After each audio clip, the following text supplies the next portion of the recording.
Yep. All right. All right. All right. All right. All right. All right. It's all right. Whatever gets you through the night. It's all right. It's all right. Hello, beautiful babies. Welcome to your Wake and Bake News at 7 p.m. I'm your host, Moxie. So, fasten your seatbelts. It's gonna be a bumpy ride.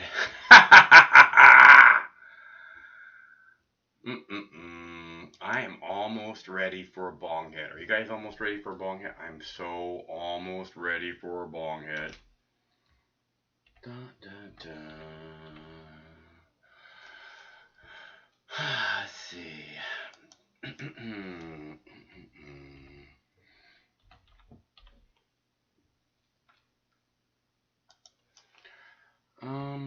So today we still have all the protests going on and a whole lot more.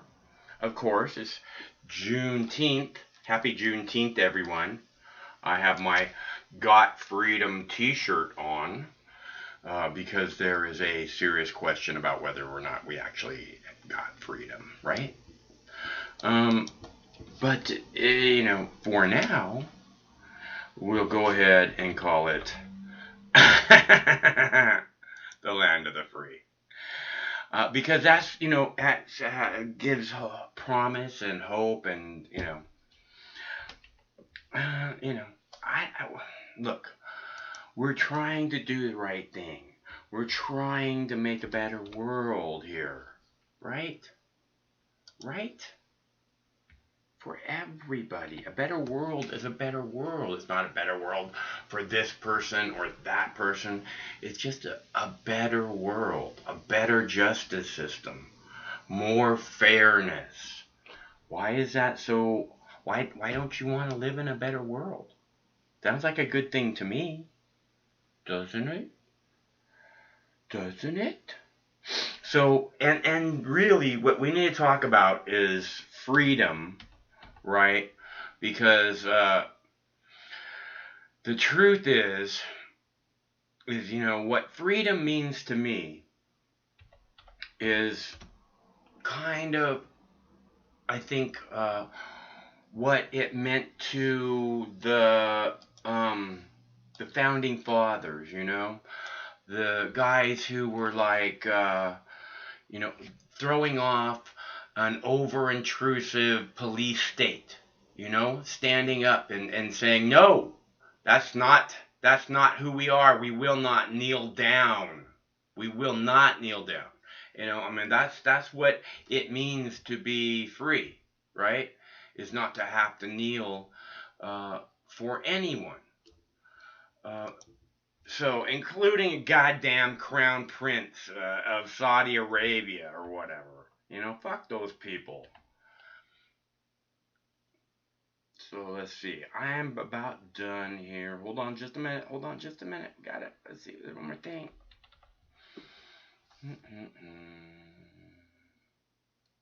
Wow. What a crazy world it is. So, if you guys are ready,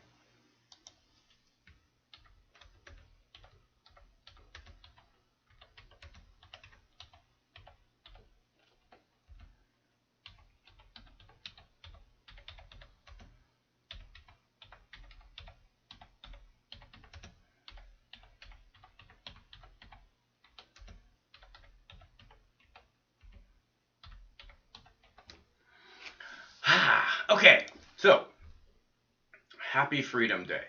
Let's just start there. Happy Freedom Day. Uh, and again, I always have this when it comes to freedom. It means that there isn't someone who's the boss of you, right? That's what it's always meant for me. Is that like I said, this government, this U.S. government who wants to be the boss of everybody, the world police, right? Has never been the boss of me. And I refuse to allow it to be the boss of me. Why? Because it's a criminal organization that murders people for profit. And I'm disgusted by that. And will do everything in my power to my dying breath to see it burnt to the motherfucking ground. And you traitors imprisoned for life to make the world a safer place for little children. I'm talking to you, Barack Obama and Mitch McConnell, Nancy Pelosi. The rest of my life.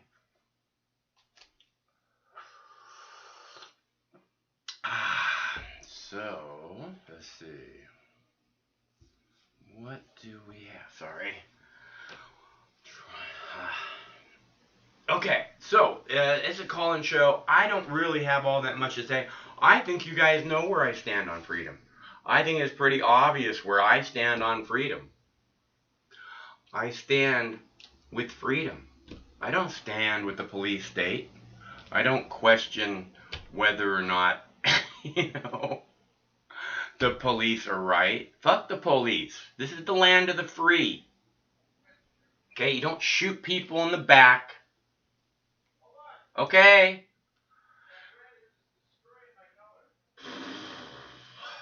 You don't shoot people in the back when they're running away from you.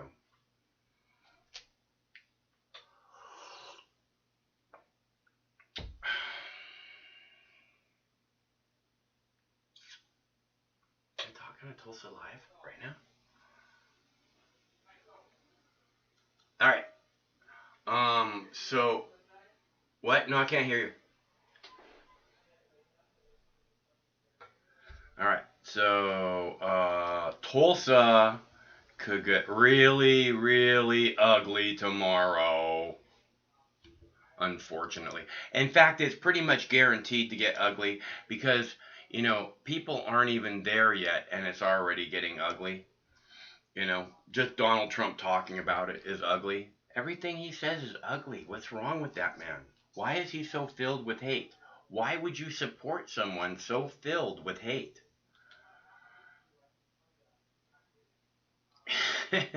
And believe him when he calls himself a Christian. Are you serious?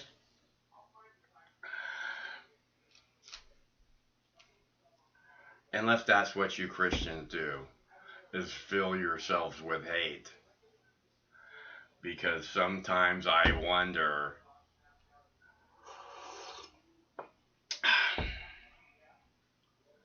the fuck is happening with this retardo television?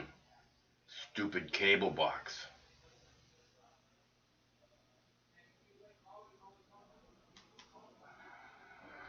Oh, man. All right. Hold on. All right.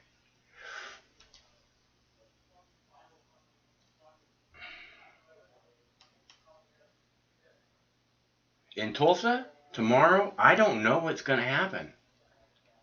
I do not know what's going to happen in Tulsa tomorrow. I know that Donald Trump has challenged the protesters to come down, called them lowlifes. Say, come on down, lowlifes. While he lets terrorists run wild in Seattle. Because he's such a big, powerful man who's going to stop it if other people don't. Really? When are you going to do that, Trumpy? Never. Are you? Because you can't stop it, can you?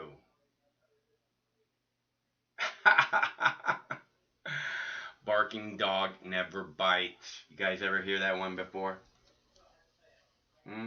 Barking dog never bites. I don't think it's true, but it's definitely a saying. Maybe it's just about humans. The ones that act all like, oh yeah, come on, buddy, come on. The ones that act all big and mighty are just little paper tigers, little petty tyrants, little tiny petty tyrants.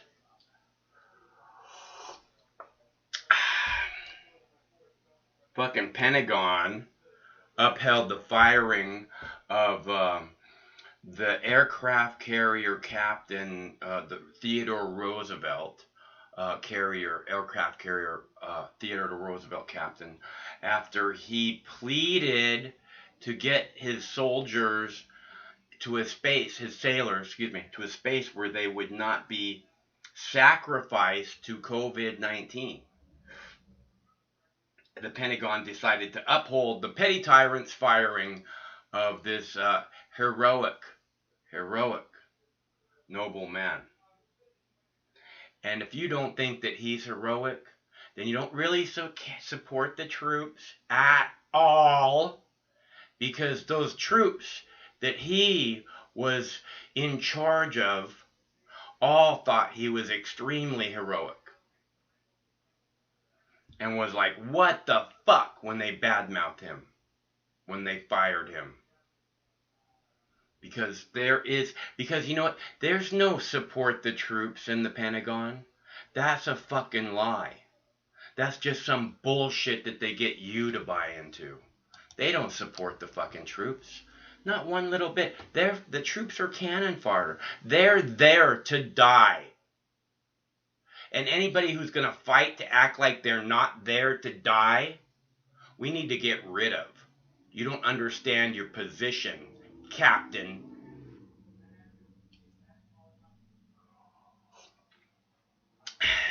And you know it was the petty tyrant who had the captain of the Theodore Roosevelt aircraft carrier fired.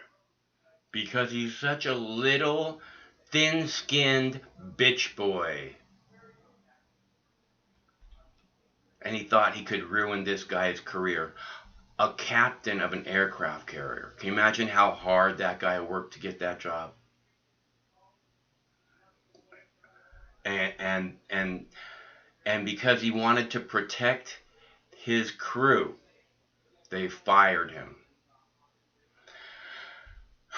The petty tyrant, bitch boy, fired him. Yep, you know it's true. And the Pentagon decided to uphold the petty tyrant bitch boy's firing. Because they're just fucking bootlickers. Paper tiger bootlickers. Sacrificing our beautiful brothers and sisters in wars of choice based on lies for the sole purpose of enriching already stinking, filthy, rich scumbags. And you all know it.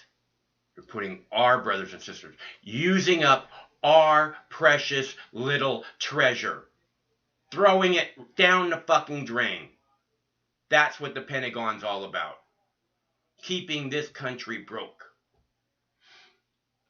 That's what they do. Fire and the DEA now. Abolish the DEA immediately.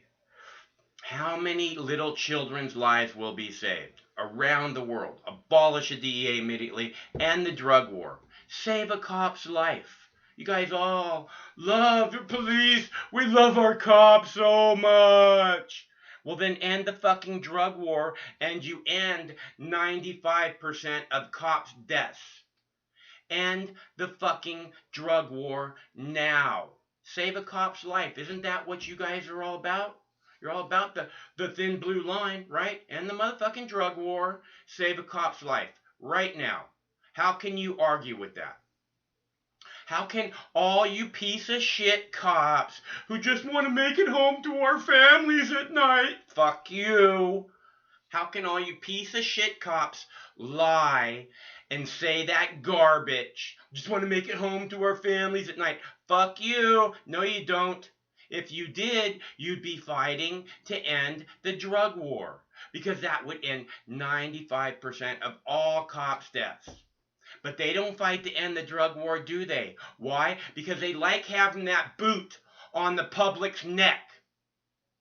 That unlimited power to fuck anybody's world because I smell marijuana. Fuck you, piece of shit pigs. Oh, the police feel so The police feel so like, fuck you. Who gives a shit how the police feel? When have the police ever cared how other people feel? And now we're supposed to care that the police have hurt feelings, that the police are so victimized.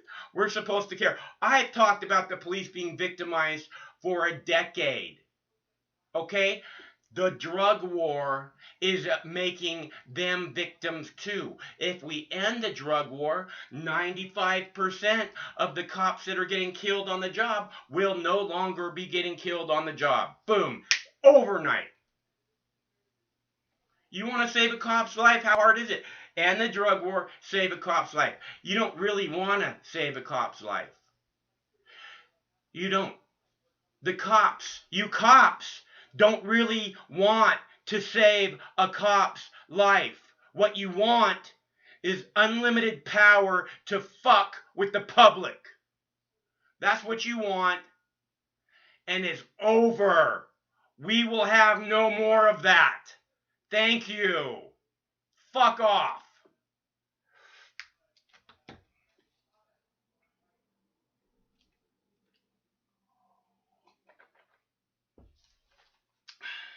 Okay, if you really want to make it home to your families at night, you just want to make it home, I'm so terrified. Fucking pussies. Then end the drug war. Fight to end, speak out to end the drug war now. Okay? A cop's life's not worth some junkie keeping somebody off of fucking shit. Hello, caller. Hello, Michael. What's up, Jay? Nothing. Just chilling. 7:16. What time is it where you're at? 7:17. Oh, fuck, you're a minute ahead of me. Let me call back in a minute. We're like 2 years ahead of you up here, buddy. Yeah, it has something to do with the northern lights or something. I think it time warps people. It teleports giant blue whales. There's a giant hole right above Seattle, and all the blue whales just swim in and out of it freely. It's an amazing sight. It had something to do with the Star Trek episode, I think. Yeah, Spock was doing a Vulcan mind meld with a giant pregnant blue whale just to save humanity. I remember that in the history books. So there's little girls in short shorts on the screen. I'm so terrified right now. Little girls in short shorts. I'm so scared. That's not a bad looking short. So what's going on? Is it hot there? A little bit. It's about 80, I think. Not too hot. Oh, it's fucking 80 here, man. It's like boiling. Oh my god, I'm melting. Well, we got different physiologies, man. I'm 80 is different here than it is there, dude.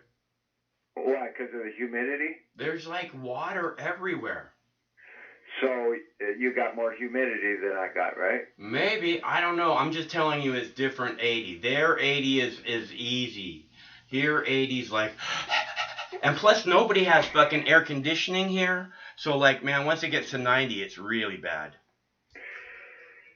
Yeah, but I've never had air conditioning. I'm a fan guy. If it gets too hot, I just turn the fans on, you know. So wow, huh. You know, but you know, desert heat is definitely a lot different than what I consider to be like southern heat, like Texas and Louisiana and Alabama and all. Yeah, oh man, that shit's crazy. That's fucking shit, man. I wouldn't even know what to do with the mosquitoes down there. It's like, how do you guys survive, man? It's like, fuck. Yeah, what do you do about the bugs? You know, out here, you don't have any bugs in the desert, you know. But is that right? Pretty limited, huh?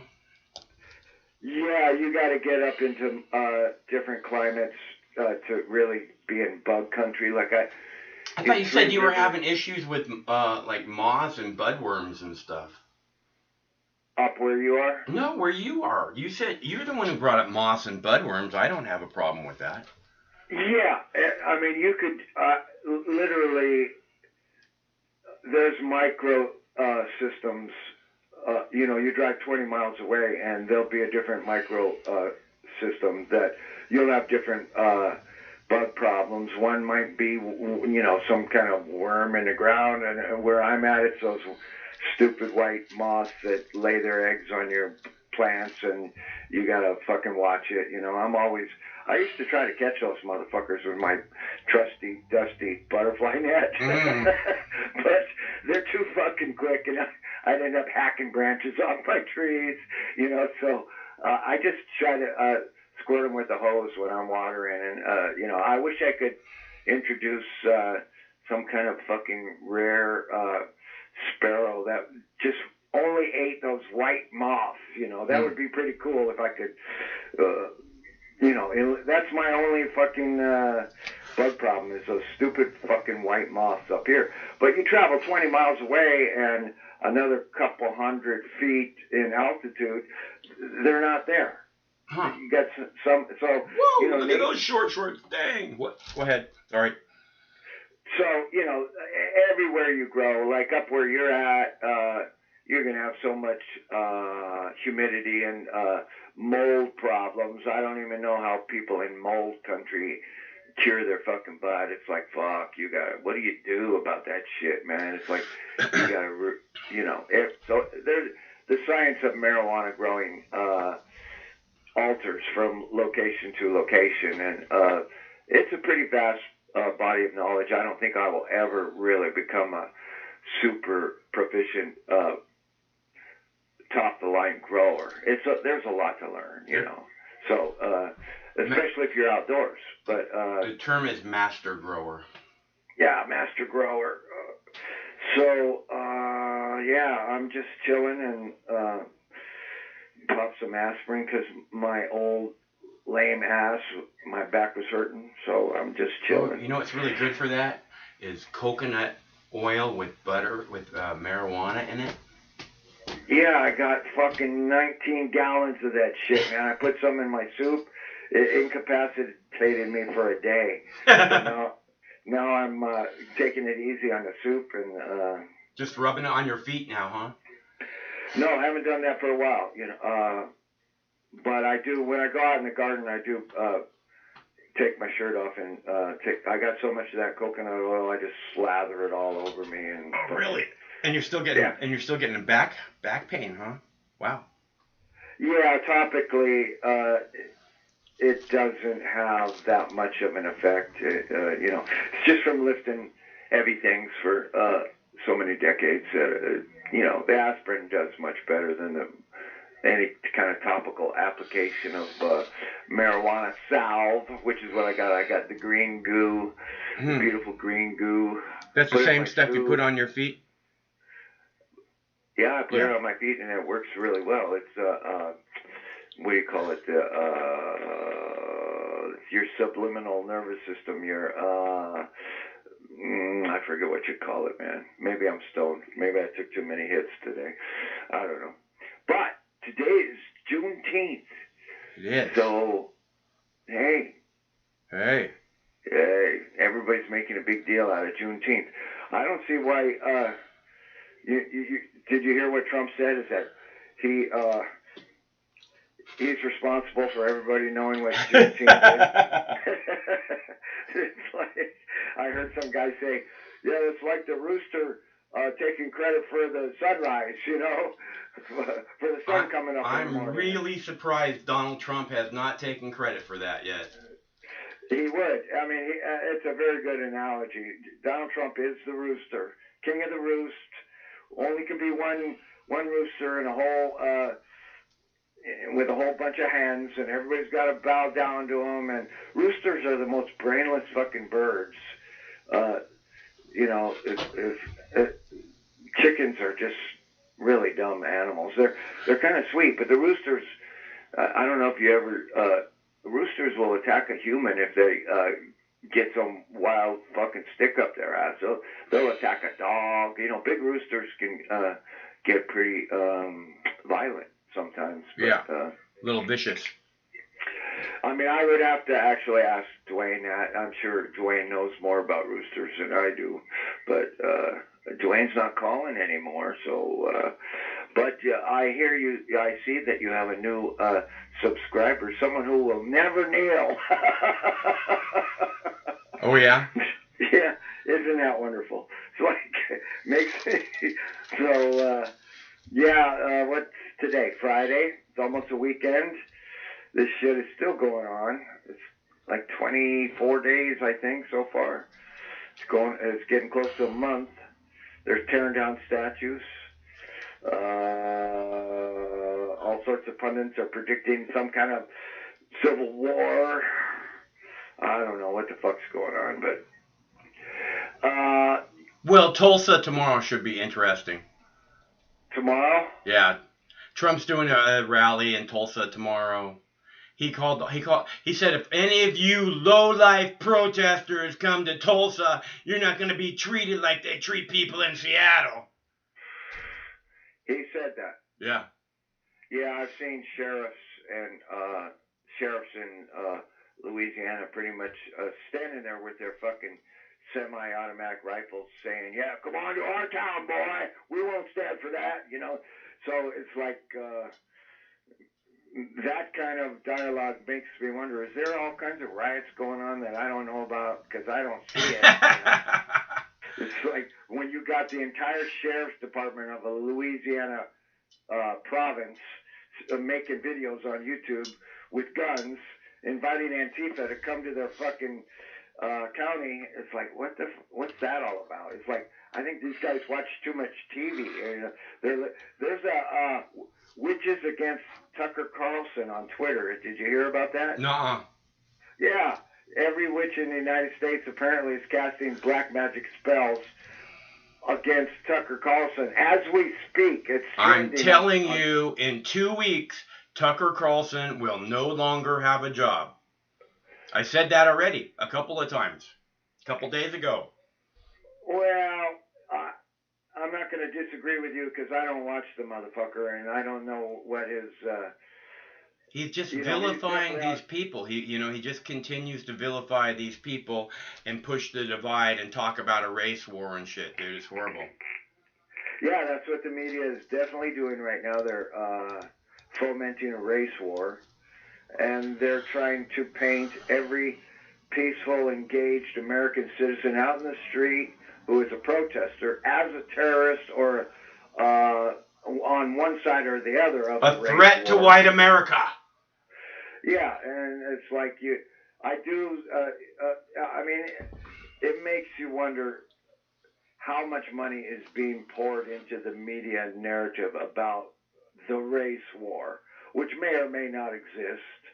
I mean, if the media keeps reporting on it, then it might actually happen. That's kind of the way things happen, is like terror. Well, they might whip up some of the fucking, the whitey hater groups, but, look, I mean, this is, obviously is not anything like a race war, and, if you come to Seattle and you shoot a bunch of people, you know what's going to happen? There's going to be 100 times more people out there. Okay? Because we're not going to just be, we're not just pussies. And plus the people, this is one of the things that you guys don't understand, you guys with the guns, right? You see these people, they're liberals. No, these are Americans, and Americans own guns, okay? So these people are being very, very peaceful for the moment. Okay, they don't have to be. It's what they're trying desperately to do, to make a peaceful revolution. Yeah, and your little friend Manuel the other day was so dead set on saying this is a black movement, a Black Lives Matter movement, and it's like he couldn't get it through his head. No, man, this is an anti-police movement. This is a police violence issue. It's not blacks against whites, and it's not communists against everybody else, and it's not socialism. It's about a fucking 100-year-old problem that the police think it's okay to kill, arrest, beat up, and rape citizens, and to just squash their rights. That's what this is. And they think they can park in handicap spaces too. Yeah, in front of fire hydrants and everything. Yeah, fuckers. Endangering the public. Like the rules just don't apply to them at all. Yeah, well, that's the whole issue, is that, the rules don't apply to the cops. It only applies to us. It's like Thomas Jefferson said, tyranny is that which is defined as legal for the government but illegal for the citizenry. So if we want an equal playing field, if it's okay for the cops to beat us up, then it's okay for us to beat the cops up. I mean, well, really, if all things are equal, I keep thinking about this. Cops kill people because they were afraid for their lives. I would think that would mean that black people pretty much have every right in the world to be, shooting cops on sight. Not that I'm advising that, because it's not a good plan. I'm just saying, if both things are equal, then, that's the way they feel. They're terrified. They're not just afraid. I was afraid. They're terrified that you're going to murder them. And you act like there's no problem. Well, we are going to win this first leg of the battle, which is the transformation of police policies in the United States, only by staying nonviolent. We're not going to win it by giving into the media narrative that these are rioters and this is a but there isn't even a they're not even discussing that. They're not. This is all they want is to be peaceful. What I'm telling you is that if you don't allow a peaceful revolution, you assure a violent one. It's and that's not what anybody wants. Yeah, so I don't think. I'm urging everybody to keep a cool head and realize that you will win simply by demanding police reforms and not even defunding. How about refunding? Let's allocate some of that police budget towards mandatory police training. That's one good thing that could happen. Because if you get some trained personnel out there that isn't going to just explode and shoot people in the back, the public will be much happier that we got more highly trained police out there. I'm not in favor of defunding the police. I think the police could go away for 3 months and you wouldn't really see... Well, look, I want to end the motherfucking drug war, and yes, that defunds the fucking police, because that's going to end at least 50% of crime. So we don't need all this criminalization. The only reason the budget is so big is because people are over-criminalized and then over-policed on top of it. So, yeah, we need to fucking end the drug war, end the DEA, not fucking defund the DEA, abolish the motherfucking DEA, which is part of the police state, and that will end so much crime that we will then be able to, police aren't going to need all this fucking budget. There's this, they're creating the motherfucking crime. The only way you're going to get that, defunding the DEA, is if there's a national referendum in which all of the auxiliary issues can be examined in conjunction with the street violence perpetrated by the police on a constant fucking basis. So you're a far thinker. That's a far-thinking goal. Right now, everybody is just thinking about, how can I not get shot? How can I not get tear gas? How can I not get shot with rubber bullets? How can I not get falsely arrested or falsely charged? That's as far as the people in the street are thinking. Mm-hmm. What you're proposing, the defunding of the DEA, most people have never heard about it. They never thought about it. And in order for them to agree with you, which I agree with you, they would have to think about it. But the only way that'll ever come around is if there's a national referendum. And we can't have that. Imagine 40, 50, 100 educated people on film trying to craft meaningful reforms. That would be an educational moment, So I agree with you. That needs to look at that girl in short shorts. She's a terrorist, Michael. She's just. I am so terrified right now. I'm telling you. I'm just shaking in my shorts. Yeah. You want some free candy, little girl? But yeah, man. That to me, your proposal defunding the DEA is down the line because the common person isn't ready to even consider that, even though it's common sense. You're a far thinker, okay? You're thinking the big picture. I'm just saying this is what when we're talking about defunding the police, we need to look at the bigger picture. The bigger picture is that people are being over criminalized. How are they being over criminalized? We fix that, then we fix them being over policed. You know, that's what we're talking about. They're being over criminalized and then over policed, and it's just these people are saying we're not going to live the rest of our adult lives this way. We are done with this. Yeah, but you're the only guy talking about defunding or eliminating the DEA. Man, people, that's because the proper minds aren't included in the discussion because they don't want to have a discussion about the failure of the drug war and what it's done to the people and the children of this country.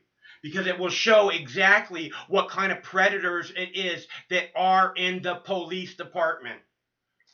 Yeah, most common citizens barely connect police departments with the prison industrial complex. It's like, well, the police is separate from the courts and the courts is separate from the prisons. No, they're all connected.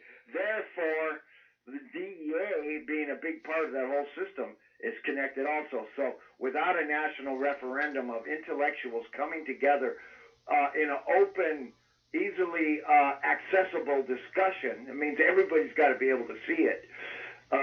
Your idea, which is a great far-thinking idea, it'll never come into the public consciousness. It just, I agree that there's so many reforms that need to happen. Well, I guarantee you, down in the CHOP, this is one of the big lines of discussion.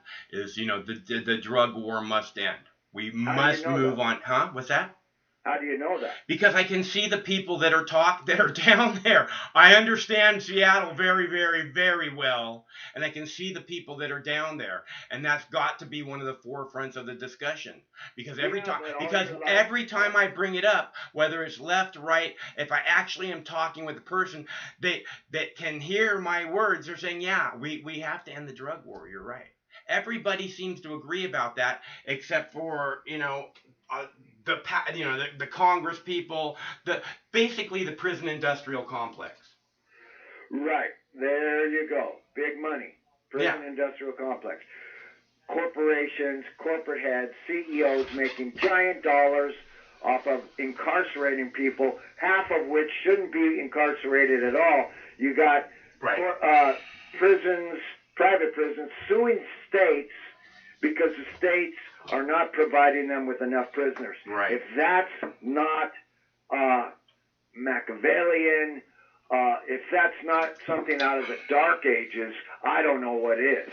If a private prison can sue a state because the state is not incarcerating enough people to give the corporations profits, fuck, burn the corporation. There should be no private prisons. That's just it's horrible. It should be illegal, unacceptable in the land of the free. There's no reason for that whatsoever. Yeah, I mean, any lawyer who has taken 2 hours of ethics knows there's way more than a conflict of interest there. It's right. So unethical. It's the new slavery. It's the new slavery. Absolutely. And it's institutionalized in the United States now. And this is the point, is that new slavery hangs over all of our motherfucking heads. Not just black people, all of us. Every one of your children feels it all the time. Unless, of course, you're fucking Donald Trump and your children are jetting around on fucking Learjets and shit. Okay? And your dad was a slumlord, which Donald Trump's dad rented to black people and poor sharecroppers and white people and Even so much that Woody Guthrie wrote a song about Donald Trump's dad called Tear the Fascists Down. So this shit's been going on for a long fucking time. And Donald Trump is the dim-witted, orange-haired savior of nobody. He ain't gonna save shit. And apparently, I don't know. I don't want to call the guy a cracker. I don't know if he's racist or not, but he's not sharp. He's not in touch with the American soul. Donald Trump is very sharp, okay? He took every single other so-called qualified Republican presidential candidate and destroyed them. He's very sharp. He took Hillary Clinton, a professional politician from day one of college, if not before, and destroyed her. Okay? That is far more. He's not dim-witted. There's much more to it than a statement about the current political vacuum, void, hellishness of the current political state. Right, the duopoly. About Donald Trump's fucking intellect. Even Well, a retard can beat a bunch of fucking turtles. Even a retard is smarter than a bunch of turtles. It's more of a statement about the Democrats and Republicans and the American political system than it is about Donald Trump's stable genius. I didn't say that, okay? I'm just saying, he's not a dimwit. He destroyed these people. He had to fucking debate them and everything. And he destroyed them. He made them look like dancing monkeys. Okay? Well, he got my vote. I voted for the guy. I'm just saying, that's not a dimwit. He got your vote. He can't be you wouldn't vote for a dimwit. So, it's just a matter of, I'm not trying to, argue with you about this. I just, we have to recognize that there's, he's not a dimwit. He is a threat to the Constitution. And that should be unacceptable to every American. Oh, absolutely. Absolutely. In the Constitution, which was written in 1789 or 1790, most people think it was written in 1776. It wasn't drafted till 1789 or 1790. And the first sentence of it, I think, says, "We hold these truths to be self-evident, that all men are created equal." Do you agree with that, Michael?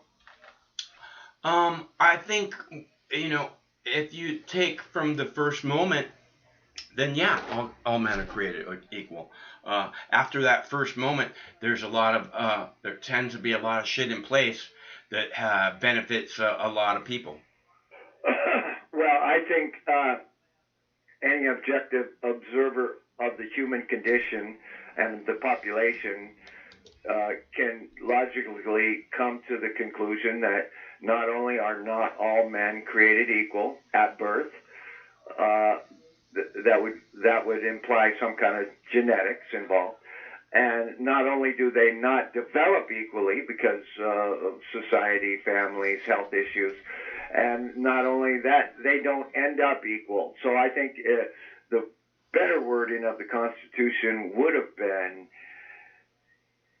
"We hold these truths to be self-evident, that all men are created with equal human rights." That would have been much more linguistically correct, idealistically correct, because it's very obvious that all men are not created equal. Some are smarter, some have bigger muscles, some have better health, some are more creative, some are more talented. We're not all equal, and nature itself does not replicate itself. Every sparrow is not the same. Every blade of grass is completely different. Nature replicates in infinite diversity. So what do we have in common is equal human rights. And that's the one thing that most people don't want to admit, that guy over there has the same right as me. Most crackers are going to tell you that. Most prejudiced people are going to tell you that. That's a black man, he's not equal to me, or that's a Mexican, or that's a Chinese, and we're so wrapped up in all of these labels and groups that we deny that God created us all with equal human rights. And we got to get to that place if we're really going to make a better society. So, I mean, technically, they should have worded the Constitution a little bit better than that. But part of the reason was that they didn't want to address the issue of slavery in 1890. You know, so they just and at that time, I think black people were considered to be 3/4 of a human being. So it was another that's 1890 or 1790. I'm sorry. So it was another 50, 60 years before they actually address the issue of slavery. Andrew Jackson could have done it, but he was politically savvy, and he knew that it would tear the country apart at that time. So it fell upon Abraham Lincoln another 25 years later, 30 years later, to address the issue of slavery. And he was quite unwilling for a long time, but he did it to win the Civil War. So, and then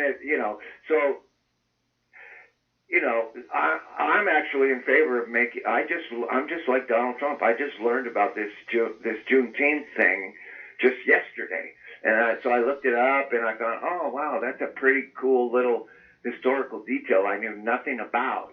So if people want to make it a national holiday, I don't see anything wrong with it. I think the more holidays, the better, man. The working class is overworked. It's about time the American population seriously addressed its history, which is a history of slavery, genocide, murder, fucking all kinds of crap. There is so many shorts on the screen right now, Michael. I'm sorry. I'm just terrified out of my wits. I'm having trouble paying attention. Go ahead. Yeah, backpack babe. I think, acknowledging the historical damages of slavery and racism is a good thing. And I don't necessarily agree with tearing down every Southern statue in the world, but I'm not going to get into that because people think I'm a fucking cracker if I say, hey, leave up that statue of General Lee, man. It's like, history is so convoluted. You got to really research it. General Lee was against slavery, but he fought on the side of the South. So it must have been some other fucking political reason he fought on the side of the South. I think it had to do with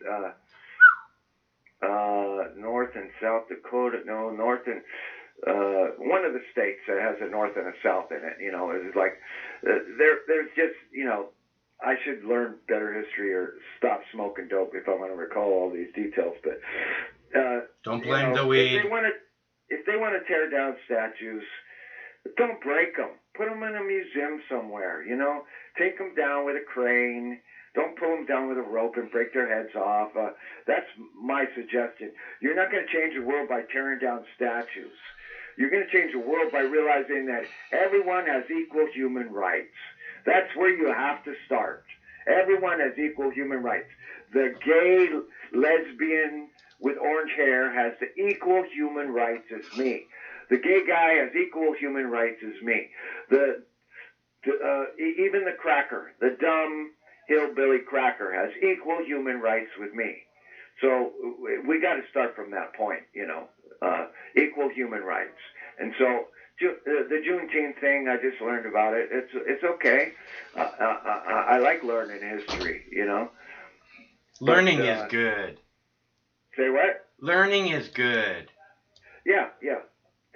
So, yeah, man. I mean, I just hope that people don't let the media divide them, and they see that this is the first phase of a police issue, and it's not a race war, because I think statistically more white people get beat up by cops than black people. I'm not absolutely sure of that, and I hope nobody takes me the wrong way by citing a statistic. Look at that guy with the bra on. What the fuck is he doing? And what's happened to his fucking leg? Jesus Christ. Okay, well, anyways, yeah, statistically, I think white people get beat up by cops more than black people, but I mean, who gives a fuck? Police beat up everybody. It's a police issue. It's not a race issue. And we don't want ignorant people in the street starting race wars, whether they're black or white. You know, you don't see Koreans out there saying anything about race. Most people are minding. Oh, that's not true. That's not true. Koreans are big time haters, man. Asians are big time haters, dude. Okay, well, cool. You're entitled to that position. I mean, I know that Asians are a little bit impolite sometimes. They take liberties. They've taken liberties with me in my life, and I'm thinking, why is this guy so fucking rude? And then I realized, oh, he's a Chinese businessman. He doesn't know any better.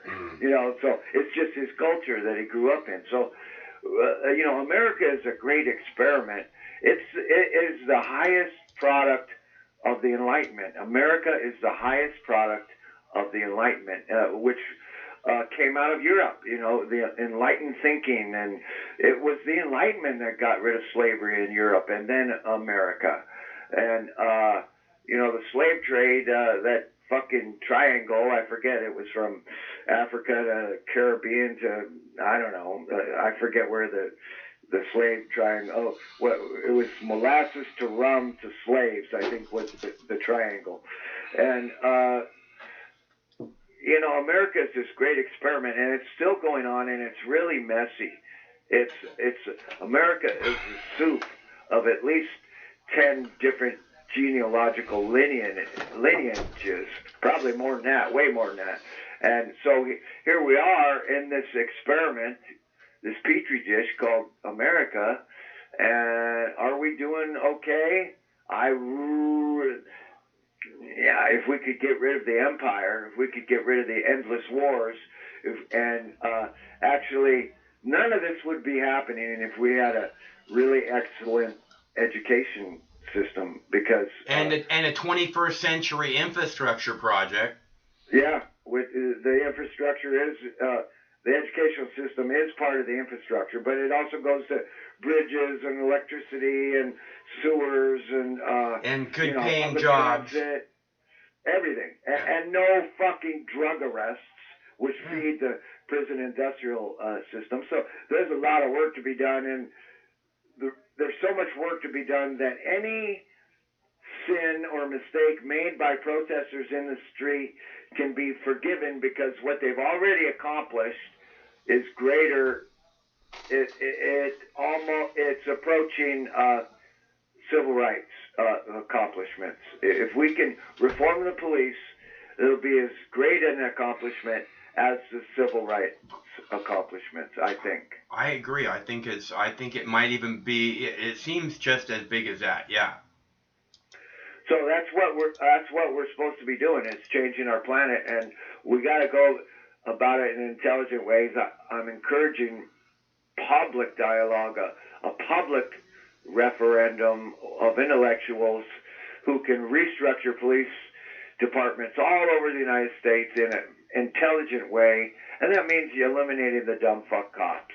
You know, if you got dumb fuck violent cops on drugs, drinking, beating their wives, pimping out little girls in not Portland, but south of Oakland. There was a big thing where a cop was pimping out a little girl in Oakland to his buddies. Yep. And so if you can eliminate all that corruption and all that tendency towards violence, and teach cops that people have the exact same human rights as they have, that's a pretty damn good step, I think. But it has to begin with God created everyone with equal human rights. That's where the principle starts. If you just start from that place, whereas I don't have any more human rights than anybody else, then you're automatically a brother and a sister in the human race, and you're on the right page. And then it all comes from there. You know, you can just extrapolate logically, ethically from there. You know, everyone is equal. Everyone has human rights, you know. So that's my 2 cents, man. Right on. Well, you have plans for the weekend? Yeah. Cool. but I'm so stoned I can't remember what they were. I'll remember in an hour or so. So, what about you? You gonna walk the dog? I don't have a plan. I'm really hoping to get to the lake. The dogs would really like to have a swim, man. That's my big hope for the weekend. No new drone footage. Craig been too busy. He got permission to go up on a building in downtown Seattle, like just below the Space Needle, and fly from there earlier today, because he knows a lot of people, you know. So he got permission to go up on this building, and from the owners, I think he just installed a camera system there or something, and him and Sam went up there to go do some flying, and some people were having a party, so he wasn't able. Sam doesn't like to fly around people. Huh. He does not like. He wants to be away from people. He doesn't want any kind of like. He feels like they feel like either they're like, why are you spying on us, or you know, you're endangering us, or other stuff too. He's actually seen, you know, people kind of be endangered by him too. So he doesn't, you know, he's very safety first kind of guy. Yeah, the whole drone thing. You know, I'm really surprised that the police departments don't have more drone operators. It's like if it's so vastly available to the public as toys and tools, you would think the police would be employing drones even more. But they have lots of them. They have lots of them. They have ones that fly, ones that go on the ground. They have all different kinds of drones. Yeah, I don't see them much. I don't see them talk. They don't talk about that shit. They used a drone in Dallas. Remember when that guy was shooting cops and stuff in Dallas? Oh yeah. And they had him. They got him cornered in a parking garage, and they used a drone like a remote control kind of car drone, and they put a fucking bomb on it and blew him up. I called it No shit. Yeah, they put a bomb on it and blew him up. I called it the Dallas police make first successful drone strike inside the United States. That's the title of the video if you want to see it. Yeah, will you show it tonight? I can put a link in the chat. Can you follow it from there? Yeah, I'll try. I'll try, man. No, I'd like to. That's the first I knew that guy killed about 3 cops, right? Maybe 4. I think so. I'm not sure. That's the first I heard. Maybe I forgot, but that's the first I heard. They blew him up with a drone. Wow, that's awesome. That's I didn't know that. That's a little detail that's kind of tasty, you know. Yeah, so I guess they got drones, and they got drones with bombs on them too. It probably didn't take them too long to hook that puppy up, you know. Fuck, that's weird. That's a weird little detail I must have forgot about, because I remember that. I was feeling sorry for the cops because that guy ambushed the cops, right? I think so. Yeah. Yeah. So, yeah, I mean, you know, it's not like I'm a cop hater. I just hate cops telling me what to do and pretending they're better than me, you know, or talking down to me. That's what I hate about cops. I hate them writing me fucking tickets, thinking they're, you know, giving me street tax. You want to drive on our streets? Fucker. It's like, that's what I hate about cops. And then you get the more radical kind that shoot people, and those cops need to go. But yeah, so let's just keep up the public dialogue to enact nationwide police reforms. And I don't think too many people are on the same page with you. They're not that far thinking. Because I agree, eliminating the DEA would solve. Well, no, a lot of people are. I mean, every time I talk with anybody about ending the drug war, you know, I mean, some of them are retarded, but it's pretty much it. They have reservations. They're like, oh, you know, heroin or whatever, and it's just stupid, you know. I mean, anybody who wants fucking heroin right now has fucking heroin right now, moron. You know, it's not stopping anybody from getting heroin. Yeah, well, I guess some of the northern European countries that legalized everything do pretty well with it. Portugal, heroin use dropped dramatically. Yeah, I'm not qualified to speak on any of those issues, but eliminating the DEA, considering the amount of drug trafficking the DEA engages in, that would solve a lot of the drug problems for sure. So I'll let you go, my brother, and have a good weekend, okay? Okay, brothers. Good to hear from you. Talk to you soon. Take care.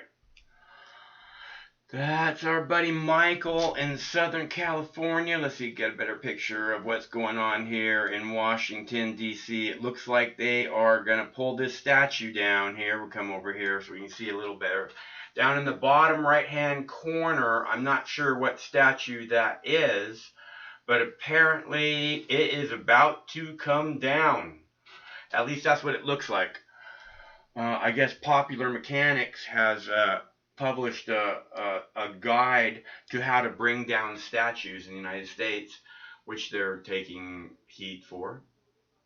Actually, you know what sounds really good is a bong hit. Doesn't that sound really good? Man, those girls are getting down up there on stage. Dancing girls, I am so terrified. I'm so afraid right now. People are dancing. People are acting like it's okay to celebrate. Hello, caller. Hey, Michael, it's Cunt from Ohio, and it's very nice of you to take my call. How are you? How are you, brother? I'm good. How about you, Daniel? I'm doing good. Hey, I'm doing good. Hey, I wanted to call you last night. Well, I didn't want to call you last night, but I was going to bed and I called you, and it kind of seemed like it went south. But hey, I was watching a movie tonight with my wife and my daughter, and it was a scary movie, and I don't like scary movies.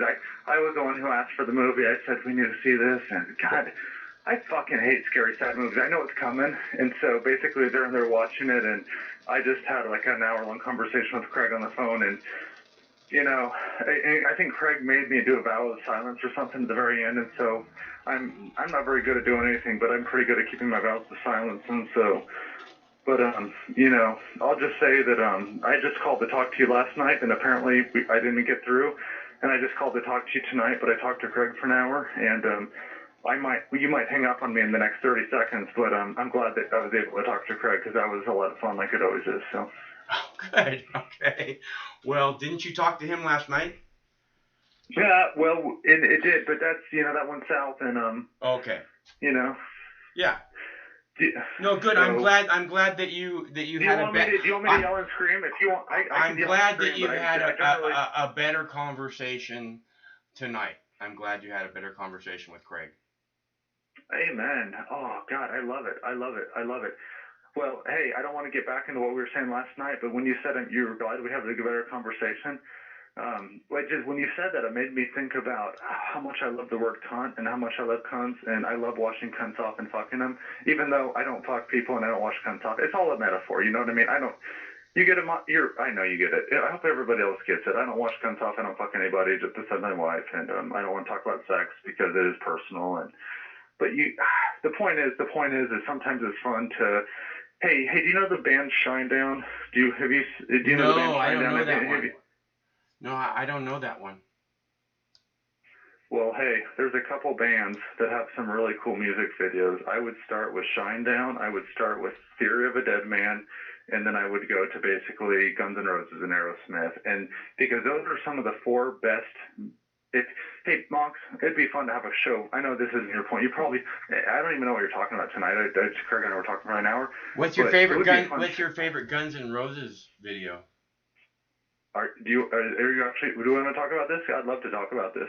What's your favorite Guns N' Roses video? God damn it! Are you serious? There's only one answer for me. What's that? There's a lot of great ones, but in my opinion, the very best one is Estranged. And I say that in a soft, reverent voice because, you know, Craig and I were talking about the Bible. Craig, I don't want to violate anything. Craig, we talked for an hour, but I'm not going to really talk about the secrets of what we talked about. But I think Craig would forgive me for saying we talked a little bit about the Bible. He was patient, you know. I mean, I am a con, and he was so patient to listen. But basically, let me just be honest. Sometimes some music videos and some songs in my opinion, are every bit as sacred, if not more sacred, than a lot of the texts of the Bible. So for me, the movie, the Guns N' Roses video, Estranged, is somewhere at par with the Book of Psalms, or the Book of Isaiah. It's well, and I don't want to tell any more secrets, but it's nice of you to ask. Do you have and by the way, November Rain is beautiful. And by the way, what's that fucking one where that he drives off the cliff and throws his guitar off the cliff? Oh, what is it? Don't cry. Oh God, what is that one? I'm not sure, but that does sound pretty good. No, it's awesome. I like. He drives off the cliff. The bitch doesn't know what's going to happen. He's smoking a cigarette. She punches him. He flings it out the window. He was laughing. They drive off the cliff. The car explodes, and then you see him at the top of the cliff throwing this guitar into the ravine. And then you see the people getting reborn and stuff. Is that Sweet Child? Huh? Is that Sweet Child of Mine? Yeah, maybe it's. Well, no, God, what is? I'm sorry, I didn't come prepared, Mox. It's sorry. All good. It's all good. And my favorite one is a cover. I like a cover that they did. It's the that song, If I Don't Have You. I love that song, and I think they did it. Which one is that? I don't know which one that is. Hey, just if you type in If You Don't Have You and Guns N' Roses, you'll get it. But I don't know I'm not sure what the song is titled. It's also in my music list in case anybody looks at the favorites. But they did a cover. And how is is this a long time? When I was 10 years old, Guns N' Roses was the first band I ever. Appetite for Destruction was the first album I ever owned, and so I'm a little. The album is called Spaghetti something. Spaghetti, yeah. Spaghetti Experiment? That's the one before Appetite for Destruction, right? I'm not sure. I never actually listened to that one very much. I didn't even. Spaghetti. What is it called? That's good. I never did listen to that one. I'm not sure, honestly. I was 10 years old, and Use Your Illusion, Appetite for Destruction was already like super old by the time I was 10. So that like Spaghetti Incident, or I think it's Spaghetti Incident. Oh, that's it. Yeah, that's it. Spaghetti Incident. There you go. Whenever I Google Guns N' Roses, Spaghetti Incident songs never come up. So I might not know that one you're talking about. Yeah, it's a cover. It's a cover. If I Don't Have You. If I don't have plans and things, and I don't have hopes and dreams, and I don't have anything if I don't have you. Love that song. Oh yeah, that sounds like a good vibe. It sounds like a good Aerosmith song. I don't know if you like Aerosmith. It was way before Aerosmith. I love, the song Dreamweaver. Actually, Toys in the Attic, when I was in high school, I wore that album out, Toys in the Attic. I think it was a cassette tape. Might have been an 8-track. Probably had both. Who's Toys in the Attic? That's Aerosmith. I grew up with Aerosmith Pump and Aerosmith, the fucking... Pulled into town in a police car. Daddy said he took me just a little too far. You're like a generation older. What is? I don't even. It's which is, by the way, it's cool, but I don't know what you're talking about. Actually, I have no. Toys in the Attic is like the greatest Aerosmith album of all time. Toys in the Attic. What is it? Toys in the Attic. God, I'm sorry. I'll go look that up, Mox. You have a lot of good advice, and I appreciate it. So thank you. I grew up with Aerosmith Pump, which was the first album I saw, where they had the big diesel truck up on the tow truck, and then I remember the Aerosmith album where they had that nice cow with the nipple ring on the udder, and then basically it all went downhill a little bit from there. But I saw them in concert 3 times, and wow. I never seen them in concert. Hey, I'll tell you what. For me, they're a top 10 performer. I mean, he might be a little bit crazy, but god damn it, I mean, who isn't going to be crazy if they walk in his shoes? And so... I met Steven Tyler. He was very, very nice. How long ago did you meet him? It was like 1998 I met him. I met him at a graduated from high school. I'm assuming he's always been nice, but he was very nice. I'm assuming he invited us back to his hotel room to party and shit. They were in town for a concert. He was like, "Hey, you guys got to come back and hang out with us."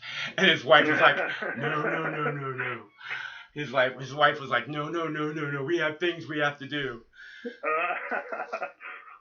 But he was super nice. It was awesome. It was awesome, dude. You know, when I was talking to Steven Tyler, we were in the center of a mall in actually Capitol Hill, where the Capitol Hill Occupy movement. It was this mall that was right in the center of Capitol Hill, and we're standing in the center of the mall, and I'm talking to Steven Tyler. Actually, he was talking to these two girls that I was with. And then I was coming down the escalator, and I see him, and I wave, and they're talking to him, and he goes, "There's Mike." And I was like, "Hi." And it's like a Donald Trump moment coming down the escalator. Hey, can I pause your no. Don't interrupt my fucking story, dude. Okay? I'm sorry. Keep going. I'm sorry. I'm sorry. Forgive me. I'm sorry. How many times I gotta tell you no? I'm sorry. I'm a fucking cunt. God damn it, Mox. I'm sorry. All right. I'm sorry. So I'm coming down the escalator, and he's talking to these girls that I'm with, and we talk, and he says, you guys got to come back and hang out.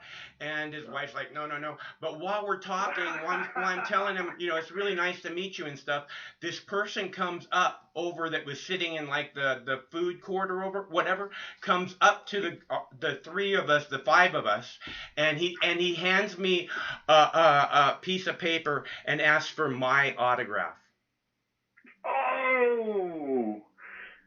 Really? Yep. Don't break your virginity here, man. This is sacred stuff, man. You don't want to I'm just kidding. That's a cool story, man. Who was this person that asked for your autograph, man? A fan. Who else asked for autographs?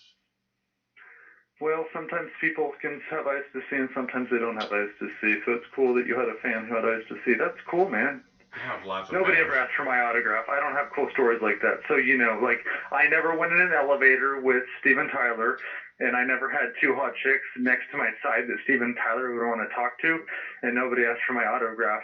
And I'm sorry I interrupted your story, because your story was obviously better than anything I had to say. So, fuck, dude. Really? Are you lying to me? Are you bullshitting me, man? No, I don't need the bullshit. God damn it, that's a good story. Can I say what I was going to say now? Because I don't even want to talk after you said that, because that's really cool. Go ahead. What's that song it's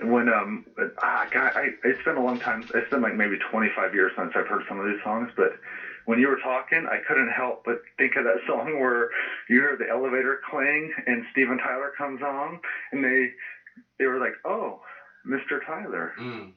Going down, yeah. And it goes da da da da da da da da da. And so when you were talking about Steven Tyler on the elevator, I couldn't help but think about the whole song where it's like, "Oh, Mr. Tyler going down." Yeah. Da, da, da, da, da. Well, Do you know that one? I know the beginning. I'm not sure which song it is, but I wasn't talking about Steven Tyler in an elevator. I was talking about me on an escalator. So we're clear. Well, an escalator with Steven Tyler and two chicks, and you got somebody asked for your autograph. Did I get it right? Uh-huh. Well, cool. I don't know. I don't have cool stories, man. It sounds like you're the one who shut up a show, because I definitely don't have cool. That's fucking cool, man. That was what, 98 you said or something? Yeah, 1998. What? Well, how the fuck, man? How do you end up walking around with Steven Tyler? How does that happen? I was at the mall with these girls. I used to have a television show, and we used to go out and we used to hand out flyers with the television show information on it, and we talked to people. And Steven Tyler just showed up and tried to flirt with your girls, and then somebody showed up and asked for an autograph? Yeah. God damn, are you serious? Yep. Well, fuck, Mox, you should have more people who call in who are cunts like me, because sometimes we don't have anything good to say, but sometimes if we poke you just right, you'll tell us all the secrets. I met lots of people. I told you guys about when I met Marilyn Manson, too.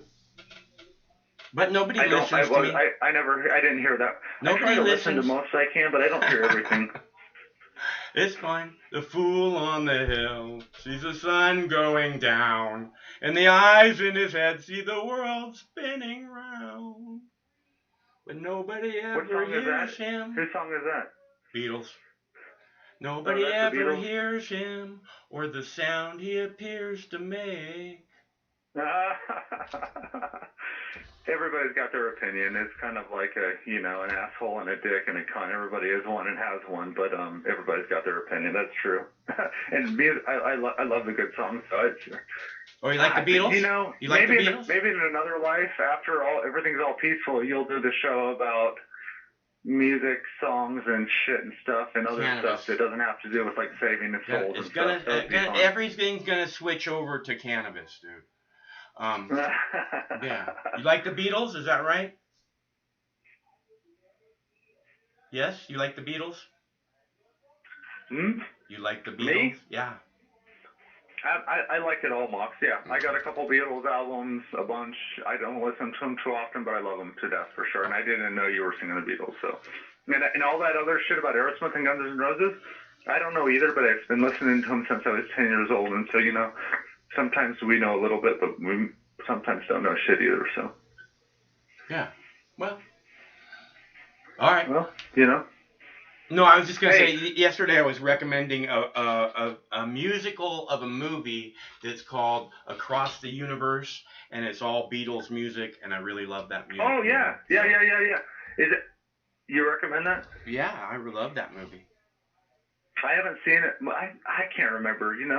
Sometimes it's hard to remember what you've seen and haven't seen, but it's one of those things I think I wanted to see and never saw, so I should probably put that on my list of things to It's do. really good, and it's really timely. It shows people in the streets protesting and the police brutalizing them.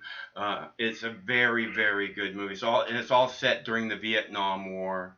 I highly recommend it. It works out very well with what's happening right now, so if anybody's interested. And it's all Beatles music. And it's a 21-year-old Rachel Evan Wood, which I don't know if I'll ever get over that, so. Cool. I think I did see it. I think I was probably, too young to understand and probably too drunk or high to be able to process it, and I probably saw it and didn't get everything that you probably got out of it. So I should probably, now that I'm older and don't get drunk and high, and I should probably watch it. And because you're probably It's just right, a good one. probably I'm just saying, if you like music, if you like the Beatles, it's very good. It's a must-see. Otherwise, whatever. I mentioned it last night, and I heard you talk about the Beatles momentarily, and I was like, oh, okay. Maybe I should tell you. Maybe I should let you know about that. So don't want to miss out on good stuff. That's all. Well, that's cool. Hey, that's awesome. Hey, my brother-in-law dropped us off at TV at our house. I'm a simple guy and I don't really do shit. I don't watch TV. I'm about dying. But he dropped us off this big ass TV and we put it in our bedroom, like a 42-inch TV. And Jenny hooks her phone up to it. Mm-hmm. And it's sometimes nice when you're dying of COVID or cancer or Lyme disease or worms and parasite. Well, I don't want to go into the details, but it's sometimes nice when you're dying or whatever, or even if you're not dying and just want to have a day off. And sometimes it's to just, there's like 5 or so music videos this week I've never seen before, maybe 10. And they're literally, it's for me, it's mind blowing how good some of these are. It's like they really put a lot of thought into it. They did a great job, and I think I would give 10 stars out of 10 stars. Everybody needs a tip, and holy fucking shit. It's amazing how much stuff's out there that we don't know. And sometimes we thumb our nose at shit and say shit is bullshit because we think whatever. And I've done that a lot. And I'm a little bit embarrassed sometimes to come back and watch some of this stuff and say, man, how could I have missed this? This was about 20 years ago. And it's like I literally had no clue that this even existed, and I never saw it. And I basically, if I would have seen it, I probably would have called it. I would have probably said, "You're going to hell because you put your dick in the wrong hole," I mean, So anyway. And I could give you a whole list. I know your callers probably all know their favorite music, but it's pretty cool. Some of these. It's pretty cool the messages some people have to say, and I've been having fun as I die here and. 2020, I've been having fun watching the stories that people have been telling over the last 15, 20 years. It's I'm gonna go Google that shit that you said, all that Aerosmith and Guns N' Roses and Beatles. I'm going to Google all that, and if I have any chance before I die, I'm going to try to watch it because it sounds like it might be fun. Yeah, if So, you're yeah. well, if you're a Guns N' Roses fan, I love that song, that Spaghetti Incident or whatever. I love it. Do, It's so good. do you know the music video Estranged? Or like, I mean, I don't want to put you on the spot, and it's nice of you to say you don't know, but sometimes when you ask somebody, I don't want to be a Bible thumper, but will you forgive me to just tell you sometimes the way I see the world? Well, there's this time where this prophet's having a vision, and the angel says, like, what do you see? And the prophet's like, basically the angel's like, basically he says, what the fuck, dude? What? You don't, what are you, and kind of the guy acts a little bit stupid. And so sometimes, like, when you say, you don't know the video is strange, I just want to say, like, you literally don't. I don't want to, like, bust your balls, dude, because I don't have any position to bust your balls. But you honestly don't know the video is strange, honestly? I thought you knew everything, Mox. I have no idea what you're talking about. You're not familiar with that video? Yeah, I don't understand why are you okay. You don't understand Are you me. done, I'm Daniel? sorry. I'm sorry, Mox. If you grew up in my shoes, you might see the way things I see, and if I grew up in your shoes, I might see the way you see. I apologize for being me, so I'm sorry. Hey, I'm sorry. Hey, the video is Strange is super cool, so you know, it's my, you asked me what's your favorite Guns N' Roses video? Mm-hmm. It's my favorite, and it's badass, so you know. Right on. And November Rain is badass too, and the other ones, when you Google them, they're pretty much all badass, you know, and Aerosmith's badass too, and well, Tool's badass, and Fear of a Dead Man's badass, and Shinedown's badass, and Yellow Wolf is badass, and Eminem's badass, and Love there's Eminem. about 100. Love Ween. You know Ween? No, yeah, you told me that, and it's on my list to Google, and I just haven't got there yet. I have like 50 chapters of the Bible that I got this voice in my head. Not really a voice, I don't have voices, but I had this thought, hey, you should look at this and this and this. And I don't have a list, it's just a big whatever. But Ween is on my list, so you know. And Go Go Bordello, so you know, is also on my list, so you know. I got a list, with and Ween, I don't need to write. With Ween, you want to start with Chocolate and Cheese, or you want to start with 12 Great Country Hits, which has been called one of the greatest swing albums of all time by Nashville, by the way. Ween, 12 Great Country Hits. 12 Great Country Hits. It's fucking amazing. I believe it. It's on my list. It's on my bucket list, and I believe it. So thank you, Mox. Hey, Mox, before I called you, because I just called more or less because I don't want to tell you all the reasons, but what were you talking about before I called? Because I just called and talked about whatever I want to talk about. It was fun to talk to you about music and stuff, but so there's protesters out in the streets tonight, and obviously we're advocating for people who stand up courageously for freedom. And was there something I missed about? Is there a new virus? Is it virus 2.0? Is there anything else that's important to talk about? Or because we were talking about. I was talking about the aircraft carrier captain that got fired, and the Pentagon upholding his firing today. The Pentagon upheld the firing of the aircraft carrier Theodore Roosevelt. Yeah, captain. in Guam. Yeah. I thought that like Trump tried to pull his big dick out, found it was small, and then said I'm sorry. I thought that got resolved like 3 weeks ago, or 4 or 5 weeks ago. You're telling me the Pentagon. You're telling me he's still fired? Yeah. He's still fired? Yeah, I was talking about that. What? How the fuck could he still be fired? I thought that Trump found out, he pulled his big dick out, thought it was small, and said I'm sorry, and I thought the guy was being reinstated or something. Yeah, I don't know. That didn't happen? He didn't get reinstated? Not according to the Pentagon today. God damn it! Why? I don't know.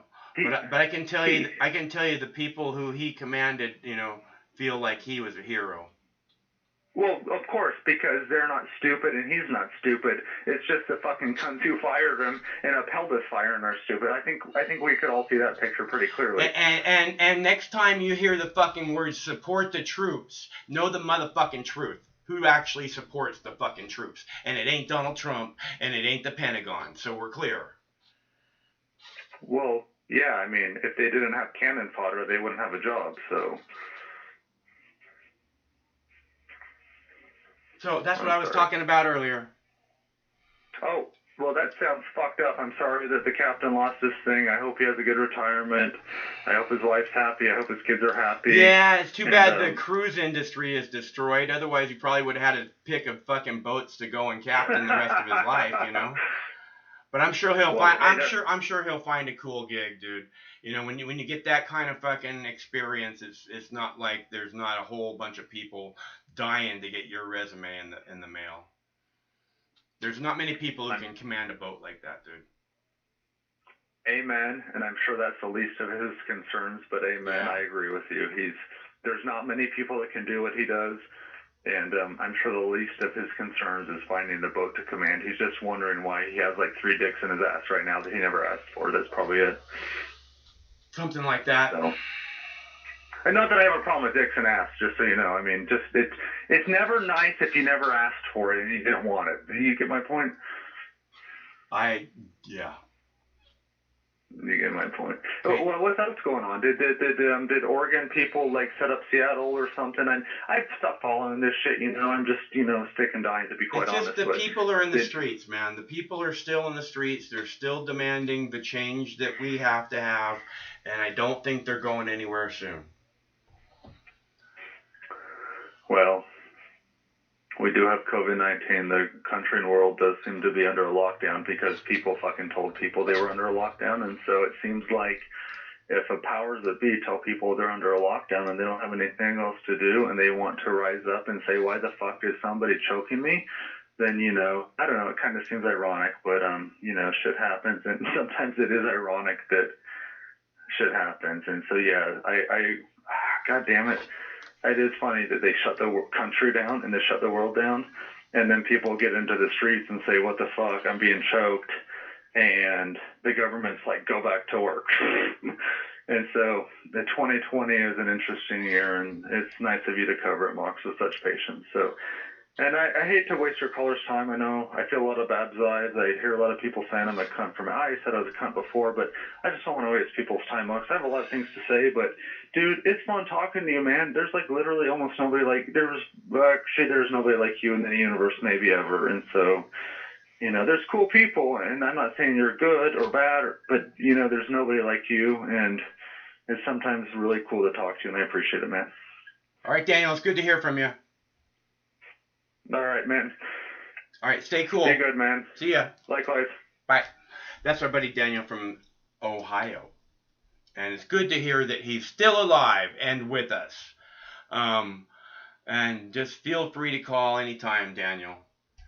And apparently, I don't know what statue. Anybody know what statue that is that was pulled down there? Pulled down and set on fire. I don't know. Is that George Washington?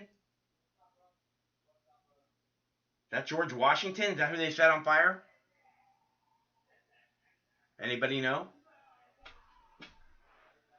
Anybody know?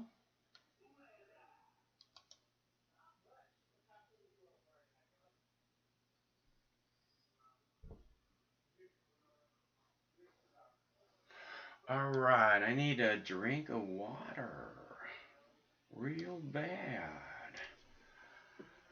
So the cops in Atlanta have pulled off the street and made a big announcement letting everybody know that there's no cops on the street. So apparently it's purged tonight in Atlanta, although that's not really who the people are. That's just more fear that's implanted into you to make sure that you need to be terrified all the time. It's back there, man. They're just waiting for when there's no cops. They're just waiting, dude. They want to take all my stuff. Don't take all my stuff.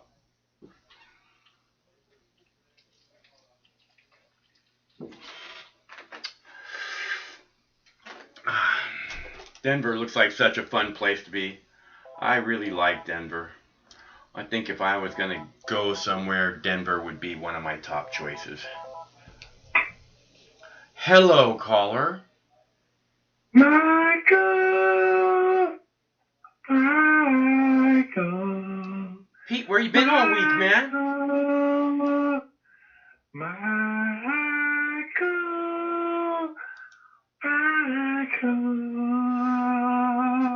Where you been all week, Pete?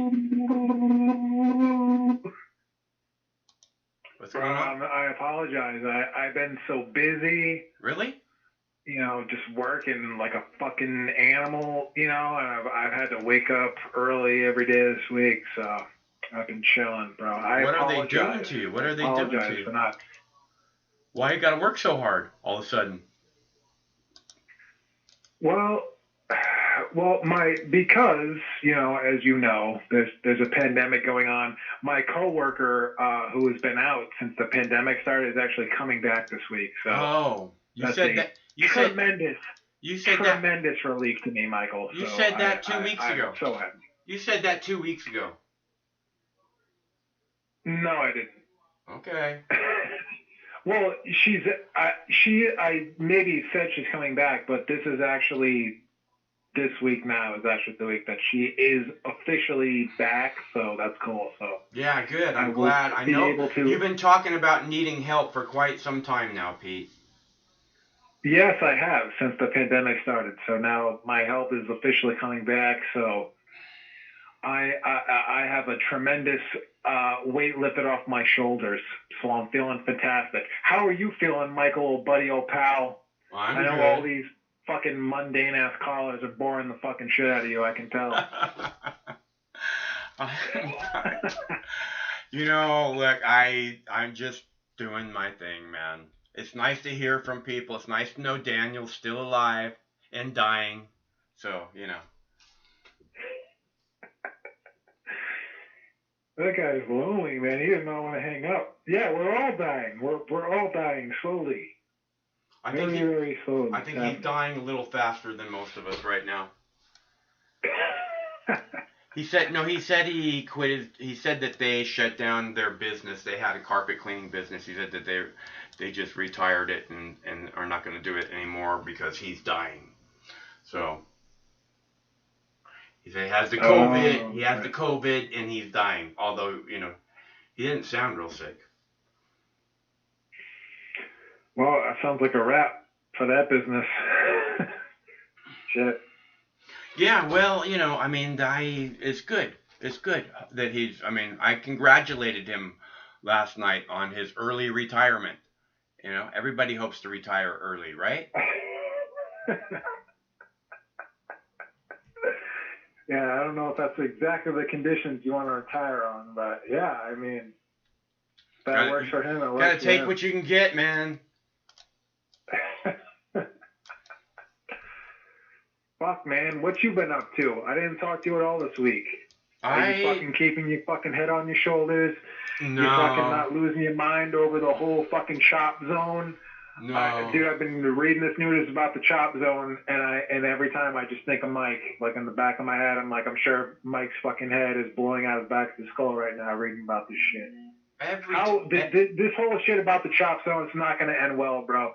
I think it's a beautiful experiment in anarchism, but I don't think it's going to end well. I think we should continue to let it exist as this beautiful American experiment, but I don't think they're going to let it happen, and I think it's going to end very badly. Like? I think it's going to end in violence and bloodshed and death. Where is the violence going to come from?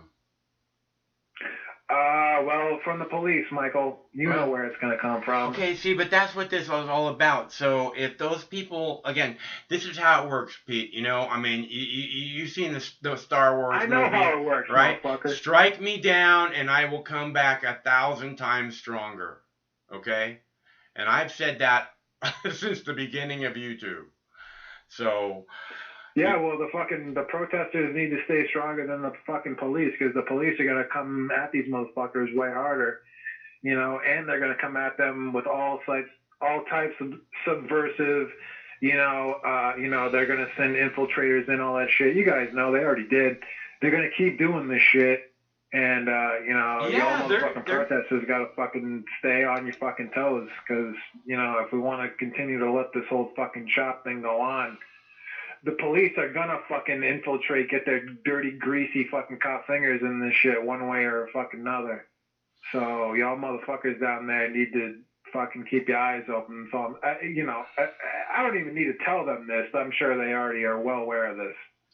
But I'm just saying that this whole fucking experiment likely is going to be ended by some fucking fucked up protester that did some fucked up violent shit, and then it's gonna come out that it was actually a cop. You know what I'm saying, Michael? I don't want to spread any kind of fear, but because I want people to go down there, I want people to see what's happening, because there isn't anything to be afraid of. Okay, the cops aren't going to do anything, and like you're saying, I do understand what you're saying. The only thing that they're most likely to do is some fucking provocateur shit, and every time something happens in that area, which is what I keep saying, if a window is smashed, the protesters are on it immediately, which is what I was saying about the fucking cops allowing the looting to happen. If they didn't fuck with the peaceful protesters, the second a window was smashed, there's cops everywhere. They could be on that shit and like fucking lightning. But no, we gotta fuck with the peaceful protesters and let the looting happen. The cops are the reason the looting happened because they didn't do their fucking job and take care of the criminal element. Okay? So we're clear about that. Right. Well, you're absolutely right, and I'm very sick of looters. And my point being, tied in with protesters. Protesters are not looters, and looters are not protesters, and the point being used my point being that every time something does happen, okay, someone smashed one of the windows at the police precinct just 2 days ago, and the protesters were on them immediately and drug them away from the other windows, kept them from doing more damage, and right. and also another person went up to the police precinct and tried to start poured some kind of accelerant type of liquid and then lit it on fire right in front of the police department. And the protesters put that fire out immediately, and that person was just arrested today. That was 2 or 3 days ago that happened.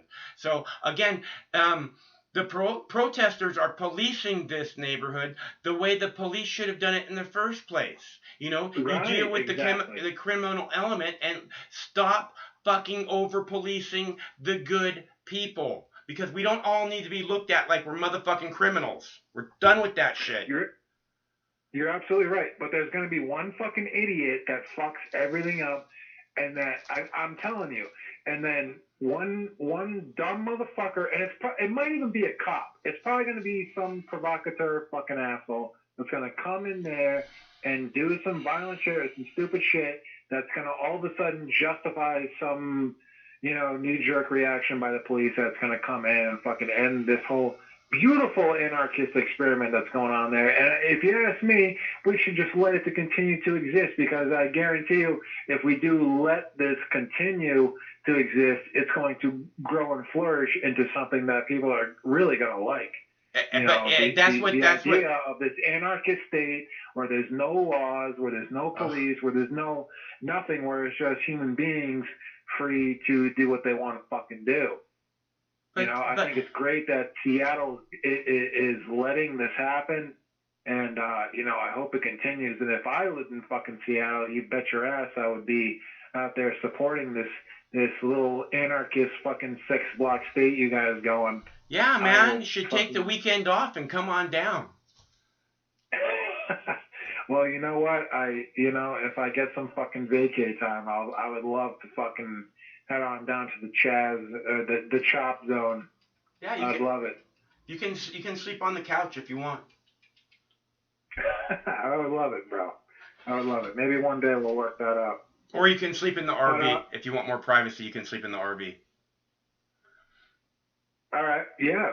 Bro, one day I'm going to come to Seattle. I'll come visit you and Craig, and we'll fucking have a good old time. Yeah, absolutely. Sounds like a plan. Hey, I gotta go, Michael. God bless y'all. And old Craig, shout out Craig. Fucking Savage Craig, killing it out there. Fuck all you cunts in the chat. You can all suck my dick. Praise Allah. Eat your mom. Will you die? Hey, nice to hear from you, Pete. Love everybody. That's our buddy Pete from Rhode Island. I'm not sure. Oh, I should ask him if he had plans for the weekend.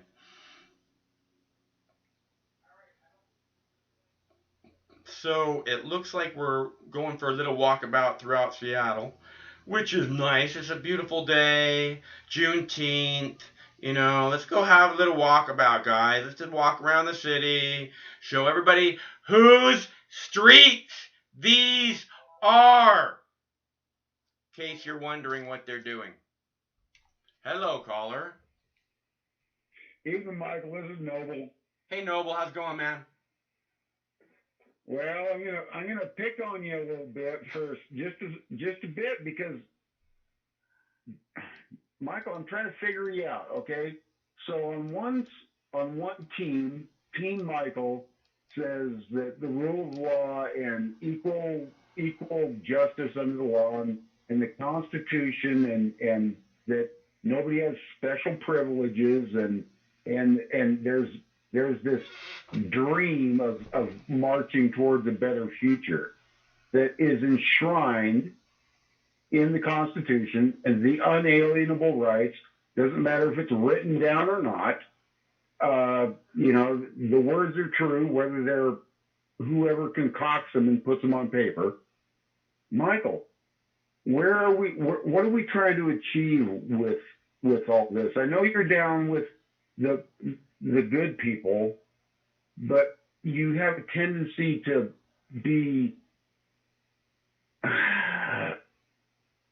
You need to be a little more intellectually honest about what's going on. Can we talk about that just as, Oh, sure. Sure. Go ahead.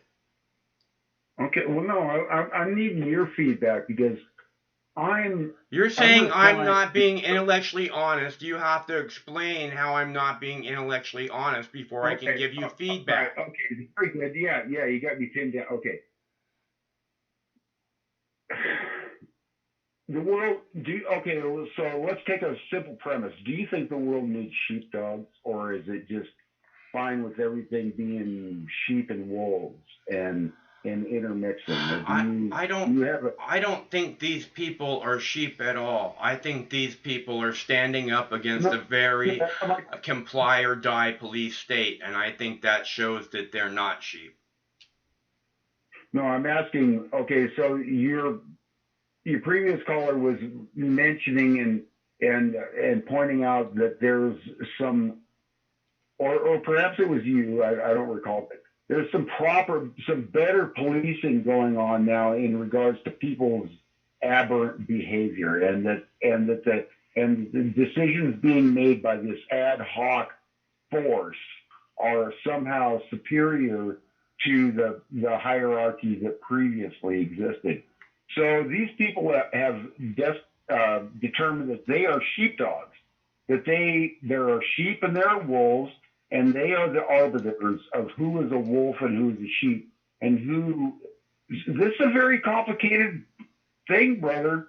Who in the fuck is going to be the sheepdog? And how do we set them up so that who watches the watchers? This is a big circle jerk, dude. This is turning into craziness. What is it that's so crazy? What is it you're so threatened by? I'm threatened by arbitrary justice. I'm threatened by what arbitrary justice? You just can't say.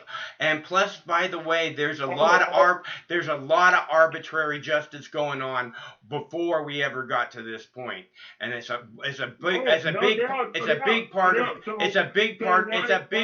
of what has brought us here. Gasoline on the arbitrary justice. You're pouring. No, we need to roll this back. 10 years ago, we were already out of bounds as far as being in a police state.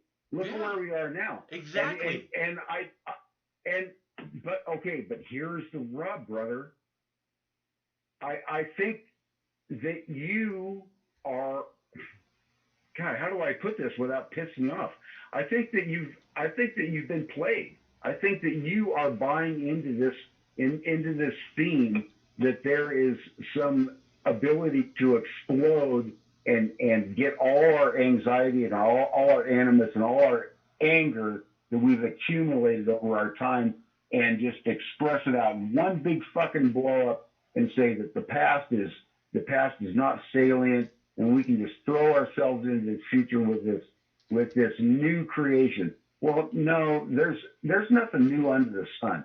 There's a cycle that comes down to love and compassion and upholding truth and honoring it, and that is not happening in this cycle of violence and the people. This is taking violence. back their, This is violence.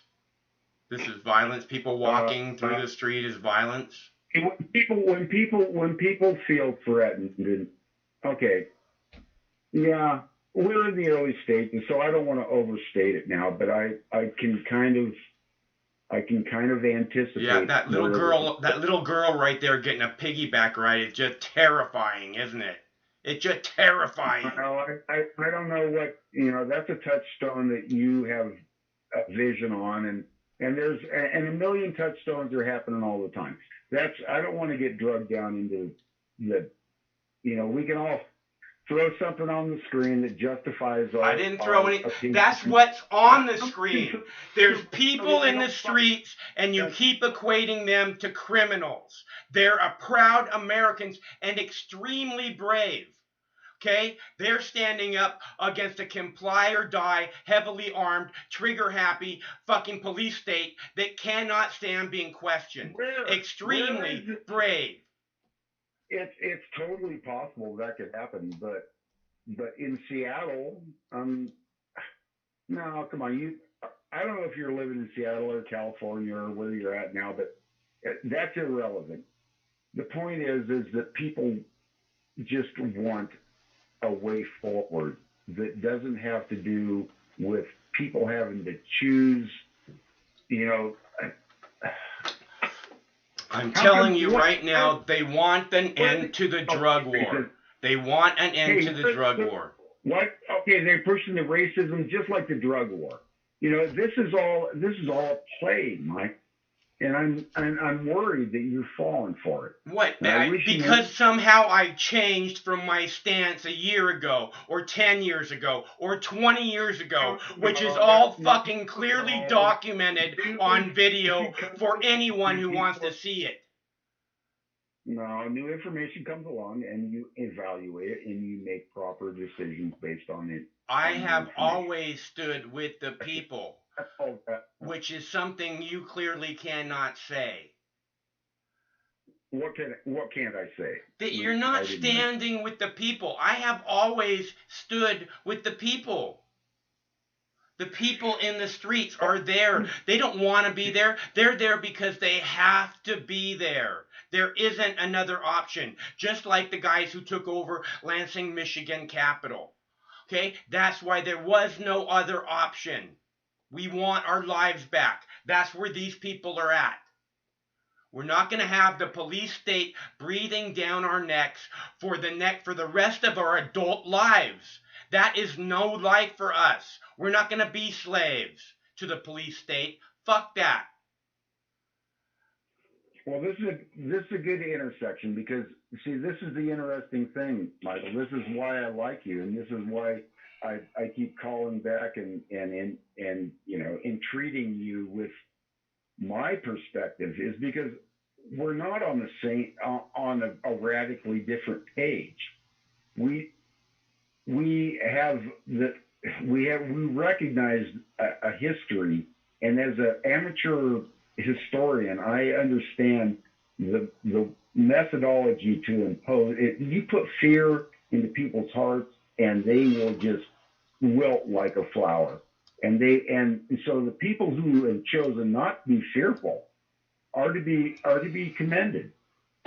But what is if you just have a vision of tearing something down, you better have a plan to rebuild it. I don't see a powerful way forward that is being articulated that has something to do with the dignity of life, that has something to do with the fucking drug war. That has everything to do with dignity of life. Oh, God. Dude, man, I had a couple of feds come down and roust me at a little campground. They stole all of my,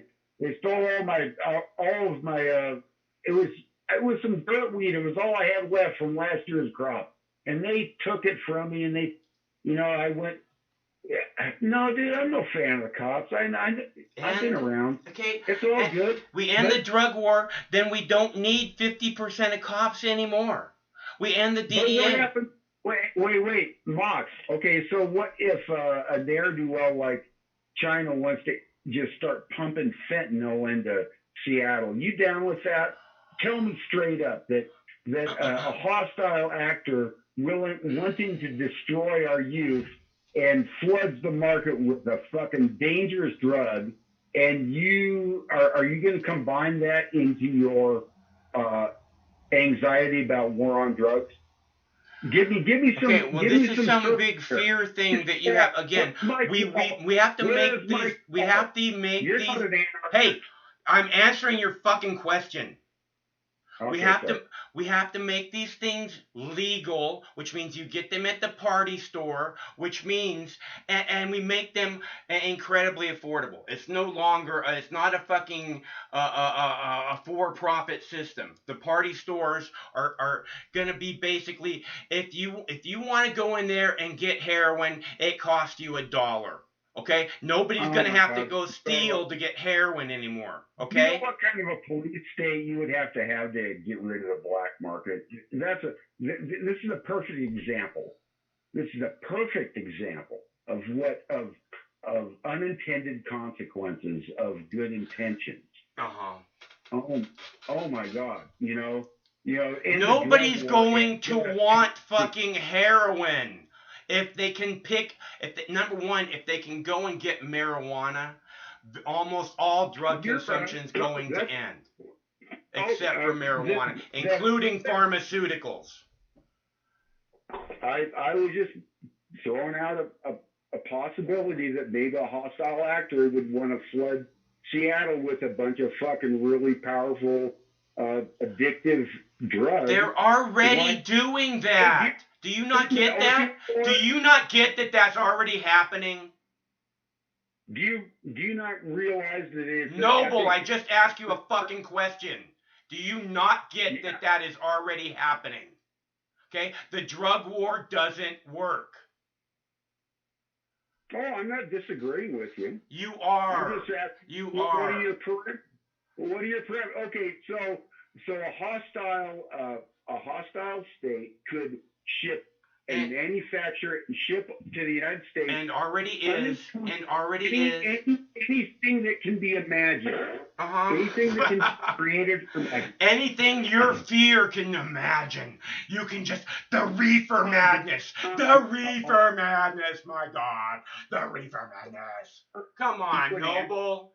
What the fuck are you buying into? Tell me how you're not buying into the fear fucking shit, Noble. Give me a fucking break.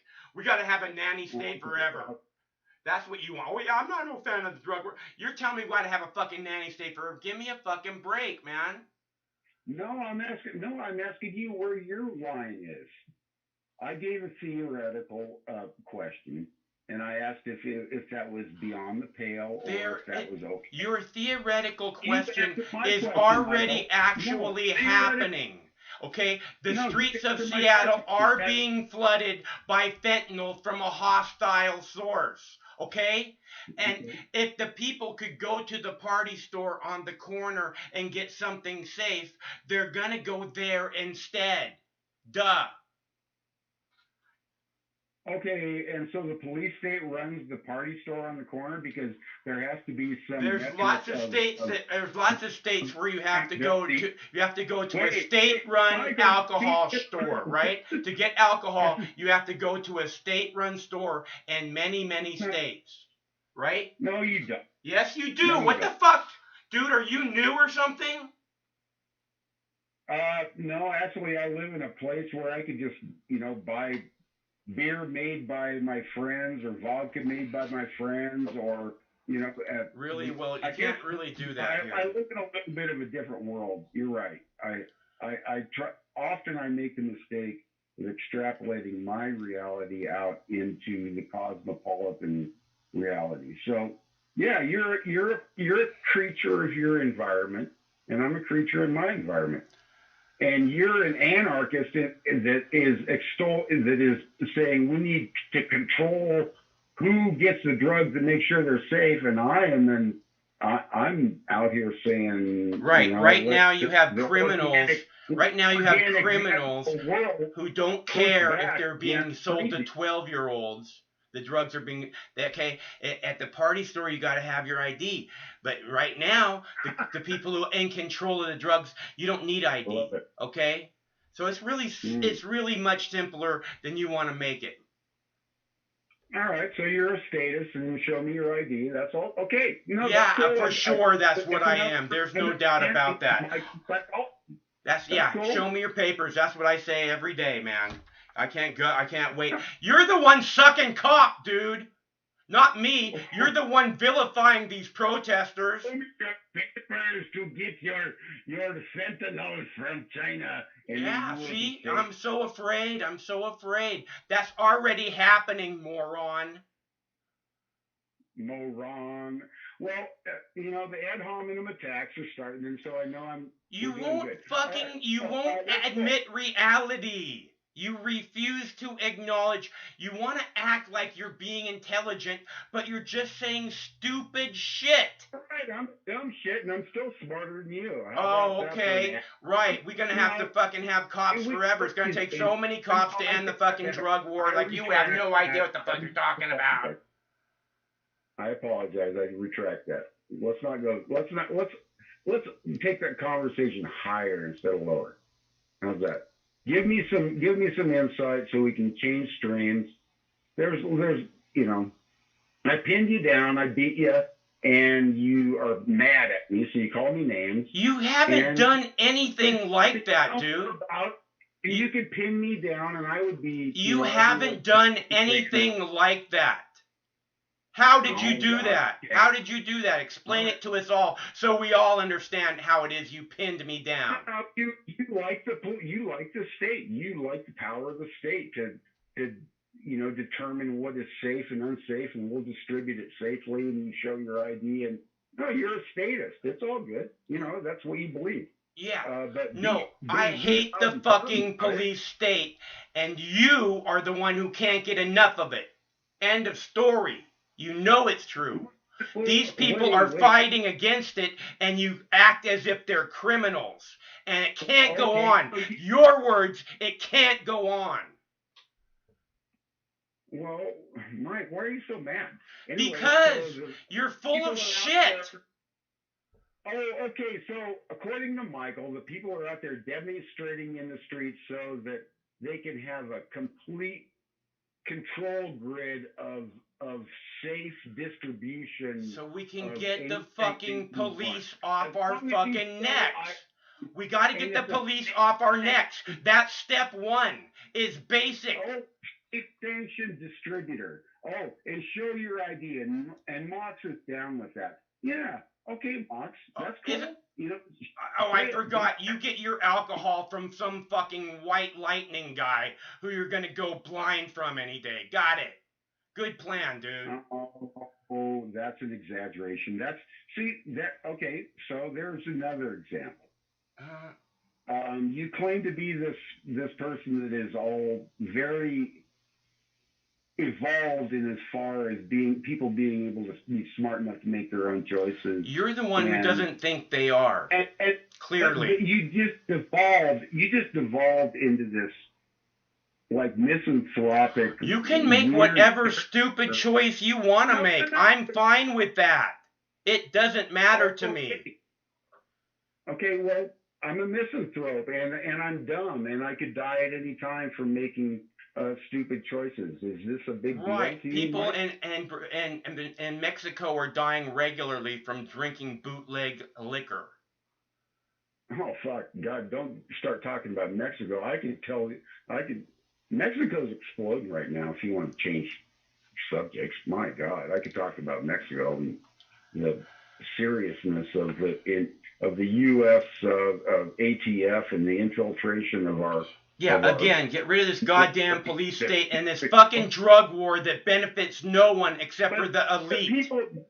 Michael, the same people that are doing that in Mexico are running your little fucking Antifa thing up in the This has hood nothing to do with You don't Antifa. get This the has same people that are running That's drugs just stupid, and man. guns, Why don't you fucking bring out your... running Okay, we drugs got and guns. Antifa. We need to make sure that they're socialist and communist too. Oh, and I forgot Bolsheviks. You don't get it. This is my point. No, you're buying into the garbage lies. These are Americans, not fucking Antifa. Yeah. What the fuck is wrong with you? Why can't you get that you're the one eating up the goddamn programming? Moron! All right, this is cool. If you get yelling, then I know that we're on a good roll. All right, so let's blaze down and narrow this down and drill down into this. Okay, Mexico is a fucking failed state. It's a narco state. It's been supplied with millions of dollars. It's been a shipment point for drugs. Right, and the DEA immediately. Mexico will be 1,000 times better off. And the DEA immediately. Mexico will be 1,000 times better off. And the DEA immediately. Mexico will be 1,000 times better off. DEA is a criminal organization. They must be abolished immediately. All right, so here's where we can roll back and agree and tone this down, because well, that's defunding the police state, isn't it? Insurrectionists in the United States are the same people who are trying to topple and destroy Mexico. You have made a critical, fundamental error in your understanding of who is running this. Not that there are not lots of good people out there who have been tricked. There isn't anyone running this. If you are, no, you can support the people's desire for. This is not doesn't have to be a schizophrenic conversation. The people in the street have nothing to do with Antifa. Oh my God, dude! This. Okay. Well, I think you are a little naive about what. Really? I'm the one that's naive, not some bozo buying into fucking labels. Oh, Antifa's coming to get me. I gotta be afraid of Antifa. Oh, they're communists. Oh, they're socialists. Oh, they're Bolsheviks. Come on, dude. These are Americans. Brave Americans. Standing up to a fucking ultra-violent, heavily armed, comply or die police state. And you give them zero credit. In fact, you equate them as criminals. In fact, Donald Trump, you call him Antifa. Somehow they're involved with Antifa. Donald Trump calls them domestic terrorists. Okay? So basically, you just called all these protesters domestic terrorists. Fuck you. They're Americans. Fuck you. Yeah, go ahead and laugh, asshole. Fuck you. No, it was an honest laugh. It wasn't even a mean laugh. You're calling these people terrorists, dude. No, that was great theater. I listened to it as theater, and you know. Whatever it takes, as long as you got a label on it, so you can ignore what it is I say. Good for you. You're very fast at that labeling. You're very good at it. Fucking moron. Get the fuck out of here. There is nothing for you to say. You have nothing to add, dude. There isn't. All you want, you equate these people with Antifa. That's all we need to know about you. You're misrepresenting me, and it may work in your mind, but in the real world, they're little girls in short shorts dancing in the streets, and you're threatened by them. Fuck. Yeah. In my world, I'm not threatened by little girls in short shorts, and somehow that's wrong. That's me eating up the Kool-Aid. Fucking idiot. All right. Well, then give me some sustenance. What are you threatened by, Michael? What are you? I'm not threatened by anything except for the police state, and they don't really threaten me either. I do what I want. But the police state is still there to say we can ruin your life at any time. And that's unacceptable in the land of the free. Okay? Little kids playing fucking basketball in their driveway, seeing a cop car heading down their street, shouldn't have to run and hide because they're terrified the cops are going to come fuck with them. Oh, I agree. That's one of the biggest problems, man. Is just the anxiety factor when little kids when suffering PTSD from the fucking police, from the police state. I'm gonna try to tone this down, go off in a little different direction, and where you're gonna agree with me, man. Okay, so you look at police training and you look at the techniques that they use to take young men who maybe, they want to comply with the law, but they got a little pride and they got a little testosterone, and they will dedicate these, whole generation of cops grew up on figuring out how to goad a young man into a tete-a-tete, a little battle, a little fisticuffs, a little strength test, This is the way men are, okay? So I grew up in that, and sometimes if you could actually, win and, beat the fucking cop up, it would be like a draw, and you would go off. But this is the old days. So now it's evolved into absolute. You will submit. You will comply, and they created a whole new category of non-compliant people. I could go on and on, Mikey. We are so much more on the same page than on a different page. All I simply asked you to tick you off was asking if you had any fences anywhere on people's behavior. You come out here and told me that I'm eating the Kool-Aid and I don't know.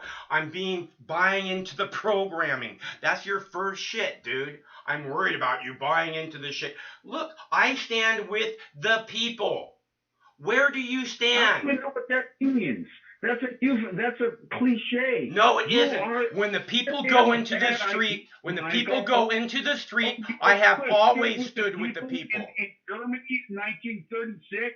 I don't give a fuck about Germany. I wasn't here then, was I? No. This is real, dude. Come on, answer me. Oh, okay, so now we're talking. Okay, so we went from, let's see, socialist to communist to Bolsheviks to what? Now they're Nazis we're talking about? Is that what you're saying? Fuck you, dude.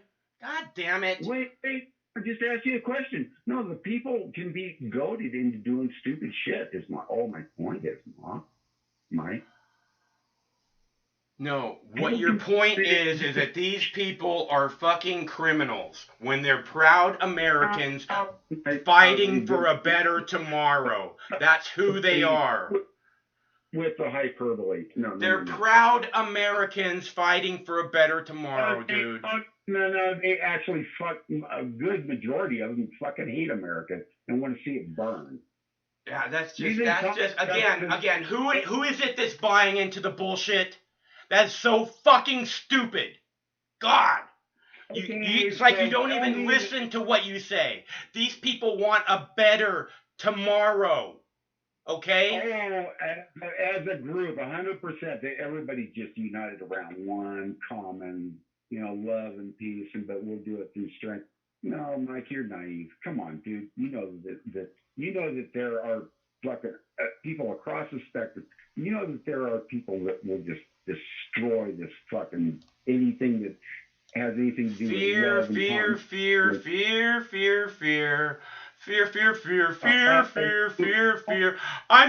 There's little girls on short shorts on the screen. I'm so afraid right now. They're gonna destroy our country and take all my stuff. Fuck you! What was the segue to that? A little girl in short shorts and it terrifies the fuck out of you. What part is that you don't get? You don't understand. All the rest of us can see it. Shorts. Well, if yeah, okay. So I am against pedophilia. Is that okay? Yeah, I'm sure you are.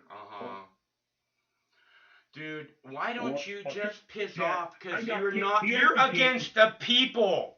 That's what you're No, against. I just You want keep somebody to equating feel- these beautiful, proud Americans. You just got done saying how they hate America.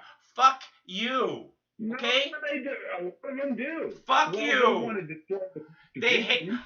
The American government does nothing but fucking evil. Nothing. Nothing Okay, well, but fucking evil. All right. Let's replace it with a constitutional republic. Sounds like a good idea to me. You down with it? You're not down with anything. You're terrified by people trying to make change. Can't you see that? The rest of us can. I'm not terrified, but anyway, You are. They're coming for your stuff. And these people hate America. Fuck you. Do you love America? I hate the American government. I've made it really clear. When I built my first, hey, fuck Tard. I built my first website in 1997, and the very first graphic that I put on that website, right at the top of the page, was an American flag flapping in the wind. So fuck you. Well, cool. I mean, I would have maybe put it upside down, but Yeah, that happened in 2001. In 1997, I put it the right way up. In 2001, it got turned upside down. And in 2003, it got removed from the page because it was no longer my best foot forward to the world. all right. Well, you got a philosophy and you expound on it. And no matter what, everything, all these incises that you're projecting, or that I am projecting, all of our thoughts and hopes and fears, and you project a lot of fear into me, which it isn't really resonating with me. I'm not. It's clear. Person. It's clear. Well, this is threatening you. You call these people America haters. Any fear thing that you can attach to them, you attach to them. It's clear. You live in constant fear. It's obvious to anyone who's watching. Come on. That would be out of their own mouths, I'm not putting words in your mouth. Come on. It's obvious. I don't need to put words in people's mouths. It's obvious. Are you mad at me? I'm going to call back again another time. You vilify these people. Yes, I'm disgusted. I'm disgusted by you. I am disgusted by you. So you know. You vilify these beautiful, brave people and basically equate them with domestic terrorists. So yeah, I'm disgusted by you. All right, but do you want me to ever call back again? Or you do what you want to do. All right, so guys, this is good. All right, Michael, I'm gonna get you around. I'm gonna turn your head around. We're making progress. It's a slow journey, but you're getting angry and you're going through some denial, and we'll work it out. Okay, bud? Go live in life in fear. It's a good plan. Good luck with that. All right, bud. Take care. Bye. Bye. It's about time for a bong hit. Right? Time for a bong hit. Again, living my life in freedom, not to the police state telling me what I can and can't do. My whole life, okay? These people are saying we can do better than having to live with the police state breathing down our life. And in fact, we are not going to spend the rest of our adult lives with the police state breathing down our necks. It is no way to live. We can do much better. That's where these people are coming from. And you should be so proud that they're brave enough to go out there and fight for a better future for themselves and everyone. You should be incredibly proud of it. And this Antifa and America haters and, oh, they hate white. He left out the white part. They hate white America. How much more fear can you possibly spread? Okay? How long have I been screaming at you? Don't buy into the fear. Don't buy into the fear. Don't buy into the fear. And then it's dog whistle word after dog whistle word. Antifa, communist, socialist, Bolshevik. Fuck. Seriously? How about proud Americans? Huh? How about that? How about Americans? How about that? How about that?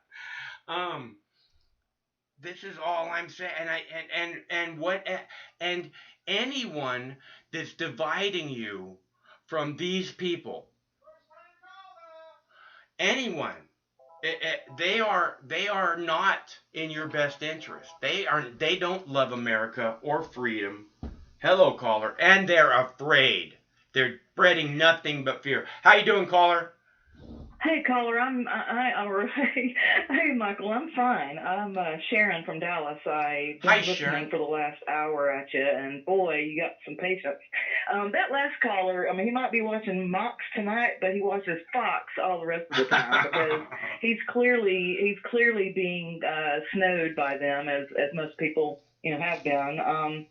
I think the one thing that some white men especially are super scared shitless of is that in another decade or so they're going to be a minority, and they've seen how bad we've treated minorities in this country. So I think that's really what it boils down to, is their ultimate fear of losing power of some sort. So yeah, I mean, you might be onto something, Sharon. You might be onto something. Sharon, right? Yeah, Sharon. Okay. Let me ask you a question, because you watch a lot of news, I do. And I wanted to see if it's been your observation, as it has been mine, that most of the people that are doing the vandalizing and the setting shit on fire and plotting to kill people and cops has been fucking white supremacists, okay? It's been white people. It hasn't been black people, but how much has Fox shown that? No, none. They haven't shown shit about it. They talk all about Antifa. Right. Antifa fucking isn't going to sabotage a movement that is seeking to abolish, fucking racism and police brutality. That's what they defend people from, for fuck's sake. And I don't think that the people that are out there identify as anti-fascists. Who's out there are thuggish anarchists, opportunists that go out and just act a thug because they can. And then you've got the other side, which are the white supremacist racist people who go out and do this. And then, I saw a video not too long ago where it looked like somebody had broken into a store, and a bunch of skinny white meth-looking dudes with, they're black from head to toe, come running out, and then it's like, they're like, turn the camera on, hurry up, film it.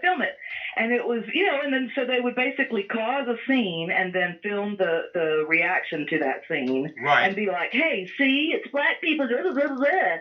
So I'm just sick of the fucking narratives that are being pushed by the right in this country. It's rather scary, because what they're essentially doing, I'm sorry to keep rambling, but I really need to you go ahead, Sharon. You go ahead. Yeah. So, what they're doing is they're basically, and Trump is complicit in this. Trump's horrible. He's the grand wizard, if you will, of the modern KKK, that is fucking MAGA party. And so, when he says Antifa, basically all he's doing is he's trying to get people to reject, what's going on, and also trying to get Antifa to go away, or people who fight the white supremacist rise in this country. Antifa was never mentioned about being in this country until 2017, when those assholes marched in Charlottesville. That's when it first started coming up in this country. So I'm just fucking sick of the narrative. Well, What I say do you? too. I hate these dog whistle words. They just attach one to an after another. You know, I Totally. listen to them go, oh, these people are socialists. Oh, they hate white America. Oh, they're communists. Somebody said Bolsheviks yesterday. You know, I mean, Right. some word that hasn't been used since the 1930s. You know, I um, know, and they and, probably and if you were to ask them what that even means, like what they would not be able to tell you. So, you know, it's all this fear, and then they claim somehow that I'm the one buying into the bullshit. Right. You know, Exactly. it's like, look, I stand with the people. When look, I don't have this right left divide thing. Just a heads up, Sharon. When the protesters took over the Capitol in Lansing, Michigan, I was just like these people, proud Americans who were demanding that their representative government hear their voices, and they're desperate. Right. You know, the people don't want to do this. This isn't their first choice for their idea of a great happy life. You know, this is what has to be done. There is no other option. Well, there's other options, but they're really hoping that they don't have to take those. You know, they want a peaceful settlement to this never-ending, you know, ever-growing police state that just every year criminalizes people more and more and more. You know, I mean, it's just impossible for people to feel comfortable, you know, especially young people, just going out and living their life, because everybody just looks at them like they're, you know, like they're troublemakers or something, you know. Well, young people they can't even live a life in this day and age, because they're essentially indentured servants, you know, from the time they get out of college, and so they can't even fucking afford to you know, if they're lucky enough to go to college, apartment, much less start a family, or you know what I'm saying. So it's if like they're lucky enough to go to college, I'm sorry, if they're lucky enough to go to college. They're indentured after they get out of college, if they're lucky enough to go to college. True. But yeah, I mean, you know, anytime I come across any white person that doesn't understand why people are in the streets, I just tell them to simply go watch the execution of Daniel Shaver in the hotel hallway in Mesa, Arizona. Watch that video and see if you don't think we need to do something about police brutality. Yeah, those Mesa cops are pretty fucking nasty, man. Well, you know, I mean, this is what has to happen, okay? They need to, and I really wish, and you know, it's also my opinion, I have no evidence to prove this, but it's my theory that the whole defund the police quote started with a few bad actors that held signs up in crowds, because defunding is a shit word to use. I mean, who would ever? Police departments, in my opinion, need more funding from the standpoint of not funding them, but funding a mental health department, a drug addiction department. They need to have people who are trained in what, because we're asking a whole hell of a lot. Well, that's what people. That's really what people mean when they say defunding. They mean, you know, spending as much on, like you're saying, healthcare, like having some kind of healthcare professionals go out for fucking wellness calls instead of fucking trigger happy cops. You know, why don't we have that department? There was a schizophrenic man here in Dallas about 2 years ago who was having a mental breakdown, and he was his family called the police on him, and Dallas police showed up. Thought he had a knife, shot him dead, and it was a screwdriver. He was in the garage doing some stuff.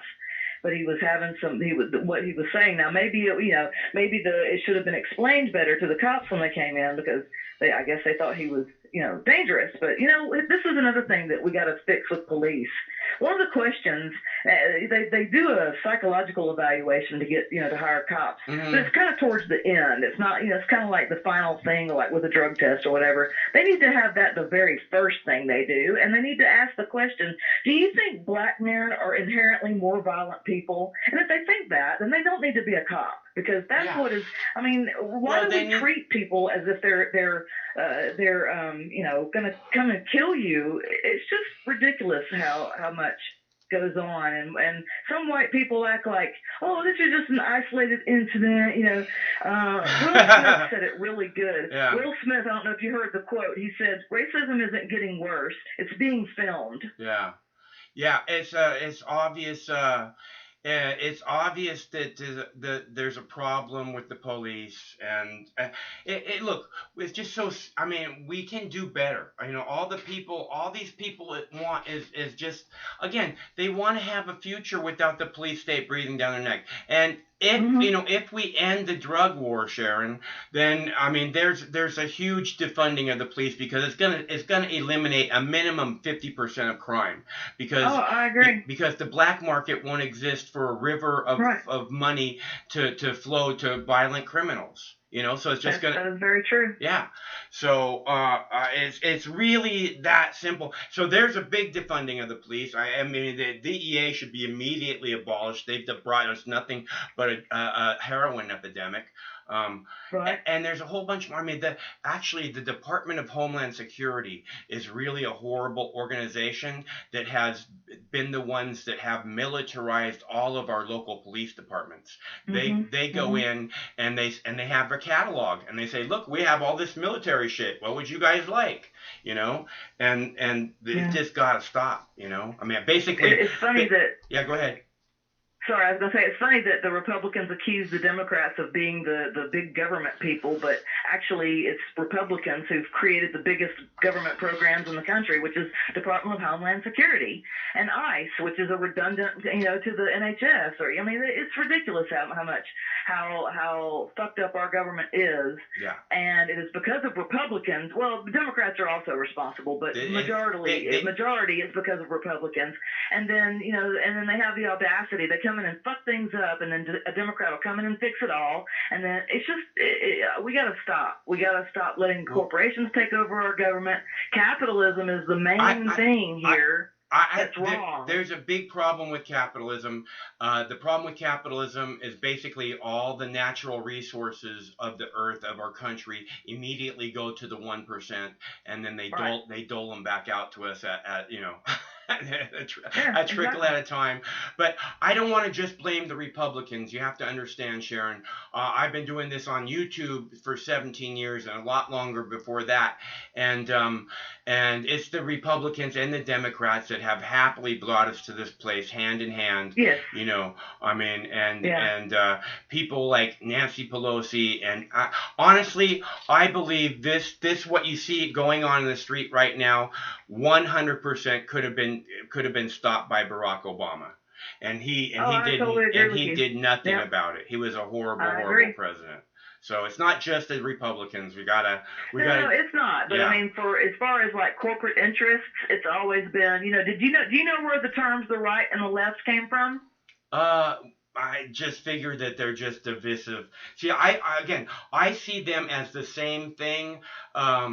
Just to make myself clear, I see them as the same side of the never-ending wars of choice coin based on lies. Yes. So I'll tell you where the terms left and right came from. It came from the French Revolution. The people who supported the king and wanted to do the king's bidding stood to the right of him, and the people who stood to the left were the people who worked for the people and cared about people's interests. Just FYI, and that is the case. I mean, here. I don't think that there is a left or a right here. Honestly, I think that there's really just that's again. I see them as the same. They're just talking to different suckers who have bought into the idea of that they're somehow different. That these are the ones that do this and these are the ones, but they're not. Nothing changes. The wars go on forever. They're the ones that have brought us the never-ending drug war. Keep it firmly in place. They're the ones who brought us spying on every single person's cell phone. And they do it happily, and they will tell you it's the right thing to have done. Even the fucking war in Iraq. So the Republicans, they act like they're more gung ho, but they couldn't do it without the Democrats' help. Oh yeah, for sure. I mean, but just look at. I hope to God though that. See, I'm a ardent Bernie supporter. I've been following him since probably around 2002, 2003, and I just when he jumped out this past time, I just put politics on the back burner, man. I was just devastated again. I'm like, okay. That's it. You know what I was like? I'm like. That's it. I'm out. We need a government full of Bernies, man, and AOCs and people with the people on the mind, not corporations. We got to get out of that, or otherwise. I mean, don't get me wrong too, and I'm not an anti-capitalist. I think we should have capitalism. We just need to have the kind of capitalism that does not leave everybody else in the dirt. Yeah, we should have genuine. Scary to me that Excuse me. That's the system that allowed, the oppression of black people for hundreds of years, and now it's doing it. It's all races are being affected by it now, and it's time for a new system because it can't continue on this way. And I love that you mentioned earlier about a violent revolution is going to come if a peaceful one isn't allowed. So props to you for doing what you do, man. We just look what these, and again, that's not what these people want.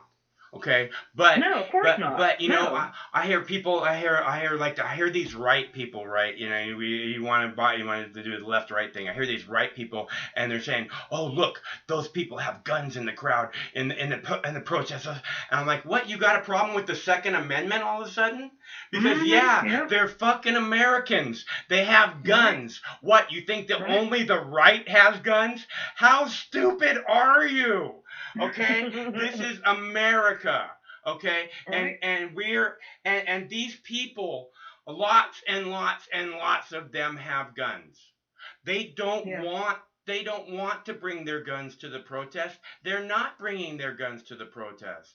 They're not breaking things. They're not setting fires. We've watched for night after night, thousands and thousands and thousands and thousands and thousands of people around the world march past plate glass window after plate glass window, and not one breaking. We can see it there in the bottom left-hand screen in Portland, Oregon. Once again, the Oregon protesters are so terrifying. Yeah, plate glass window, they're walking past cars, they're not fucking doing anything. You're buying into the bullshit. Stop vilifying proud Americans. I don't mean to yell at you, Sharon. Watch Fox, though. I mean, I'm telling you, Fox's reporting and the reporting that comes out of conservative media is just disgusting because, that's all they do is, and that's really all media, actually. They're doing they're only interested in getting the ratings, so of course they're going to show, the riots and the cars burning and shit, but, I don't know, man. It's getting crazy out there, and I hope that it continues on. I think this time is going to be different because I grew up in the rural South, so I can speak on, I can speak about this a little bit about racial tensions. But it's going to be better this time because this time they have a lot more white allies and they have a lot more leaders that are coming up. Somebody said, I don't remember who it was. I heard somebody famous said something about, we need to have a lot more leaders this time because every time we've had one, they've killed them. And it's true. So we've got to do something. Hey, but before I let you go, because I could ramble with you all night. It looks like also something about this protest is it really looks like the vast majority of these people are very young adults. And it's like they have their whole lives ahead of them, so they could stay out in the streets for a long time if necessary. Right. That's right. You're damn right. That's very true. But hey, real quick, fun fact. So, there was a time when the Black Panthers back in the 60s took arms and was policing the police in Oakland. Well, it was the only time that a Republican passed gun laws. It was at the time Governor Ronald Reagan actually passed a law that people could not open carry outdoors because the Black Panthers were, armed and policing them. So it's just interesting, Yeah. And everybody, we need to just. I hope that it's going to continue to be a collective effort, and I hope to live to see the day that racists can be, banished back up under their hoods, and they can continue going through the night, burning their crosses in a field and hating on the black man if they want to, but they're not going to have anything to do with our political landscape, and they're not going to dictate, laws, for fuck's sake. And it's not only that. It's not only that. If you go ahead and you burn your cross or whatever, okay? But here's the deal. the whole world's going to be watching this time. Okay, it's not going to be in some kind of fucking little closed cross, quiet fucking neighborhood. Everybody's going to see, because everybody's got the cameras, and we're all going to know exactly who you are. Okay, so your little hoods aren't going to hide you. So, and as long as you're good with that, and in my opinion, that's really important information to have. If that's who these people are at their heart, in their core, we really want to know who those people are, because we don't want to be surprised by them. That's for sure. Yeah. Oh yeah, true. Yeah, I hear you. I don't know. I was about to say something. I looked up and watched and saw a chat. It's dangerous to read chat when you're trying to talk live. I don't read the chat. I don't read the chat at all. I don't read the chat at all.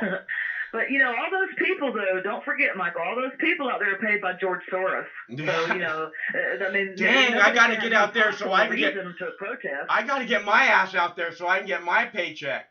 Right. Yeah, but man, you do awesome work, man. I'm impressed with how long you've stuck with this. I sure hope that you make a living doing this financially. I hope that I hope that this pays you back for all the time you spend, because you put shit out there that nobody else hardly does, and it's pretty cool. I'm just trying to do the right thing. I've been able to do it for 17 years, and it's paid the rent, and that's about it. But that's good. That's good. I have a very nice life, and I wouldn't trade it for anybody else's. So, that's awesome, man. Yeah. Very cool. What do you think if Ronald Reagan had kept the fairness doctrine around? I think that it would have not allowed Fox or anything like Fox to perpetuate and basically brainwash an entire generation of people. Do you think that the fairness doctrine, if it had stuck around, that it would have been able to translate over into the internet? I'd say obviously no, because they wouldn't have been able to regulate it as much. Well, here's what I think, honestly, Sharon, is that, again, this left-right thing, I really don't buy into it. I think it's way better not to identify. I think that CNN is just as bad as Fox. Okay? Oh, totally. I agree. But you do have to admit. They're just talking to different suckers again. I agree. I'm not saying that that's not the case. I do agree with you there totally. But it's the narrative that is pushed. I don't see, yes, CNN can push a certain narrative, but it's not one that is disingenuous. And Fox's is, because if Fox was, CNN would be willing to show both sides of a situation, whereas Fox doesn't show the fact that white supremacists are being arrested in this country. They're making it out like it's Antifa and black people that are burning their own neighborhoods down. That's what I have a problem with. And you can't argue that doesn't happen, can you? Fox is definitely doing their best to vilify the protesters as much as possible.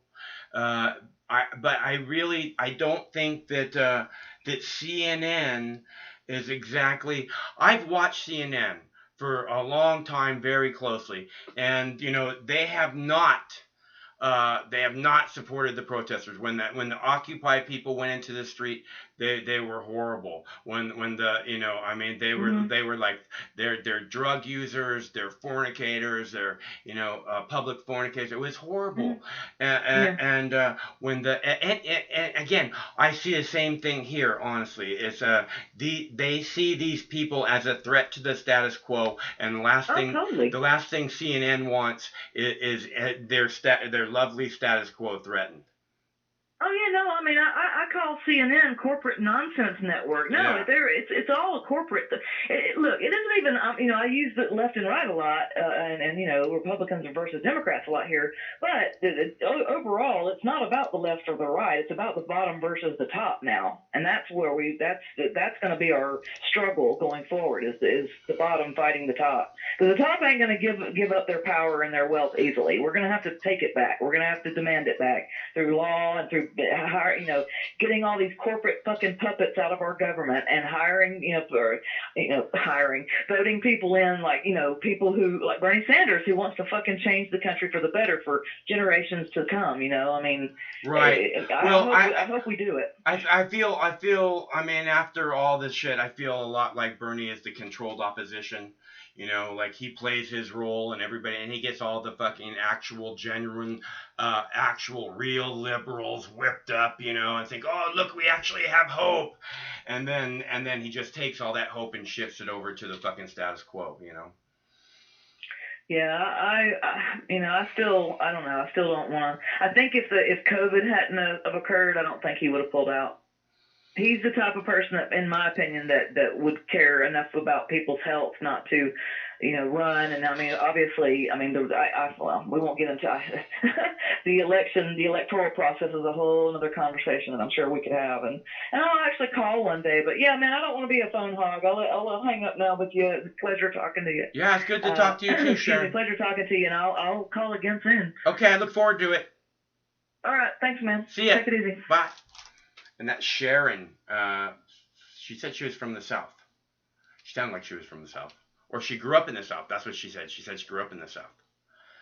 Okay, so on the screen we have Portland. Portland is going for a little walkabout. Seattle is going for a walkabout. Oh, Seattle has taken over I-5 once again. Seattle has taken over I-5. No, wait, don't do that. And, okay, there you go. Go ahead. Seattle has taken over I-5 on the upper right-hand screen. And Portland is going for a walkabout in the bottom couple of screens there. If anybody's wondering what's happening. Little girl in short shorts doing an interview in Austin, Texas. Again, young people out in the streets, demanding... Go ahead. Yeah, go ahead. Young people out in the streets demanding a better tomorrow for everyone. It's so scary. I'm so drinking into the Kool-Aid to think that somehow that these people are doing something positive. What's up, caller? Hey. What's up? How's it Who's going? this? This is Mike. Oh, Max, what's up, man? I am doing this thing that I do. What is up with you? Not much, dude. I'm just hanging out, chilling, have a day off of work. Nice. Enjoying the weather. How's the weather in Seattle? Oh, man, it's like 80 degrees today. It's like way too warm for me. You like it cold? 70, maybe a little bit over 70 is perfect. I gotcha. Hey, what did you think of that guy last week? I haven't heard you talk about it much. The guy who shot the taser at the cop and ended up getting shot in the back. You think that was justified killing? No, I don't think it's justified to shoot people that are running away. Yeah, I mean, he did steal his weapon and try to shoot him with it. Look, again, it's you don't. If somebody's running away and you shoot them, you murdered them because your life was not threatened in any way. That's the facts. Okay, if your life is threatened, then you have a reason to take someone else's life. If someone else's life is in terrible jeopardy, then you have a reason to take someone else's life. Okay, but to just do it to someone who's running away from you, shoot them in the back, you do not have the right to do that. It should be obvious to anyone. I mean, he pointed the cop's weapon at the cop, so he can't be too surprised that it happened. I'm not surprised at all. None of us are surprised that it happened. It happens all the time. That's the problem. They just fucking can't wait to shoot people. Well, I mean, you can't blame cops for being more suspicious of black people than white people. It's true. Black people are like 13% of the population. You take away the old people and the real young and the women, you get left with like 7% of the population that does about 55% of the violent crimes. You have to, if you know that they're more likely to be violent and commit crimes, then it's common sense.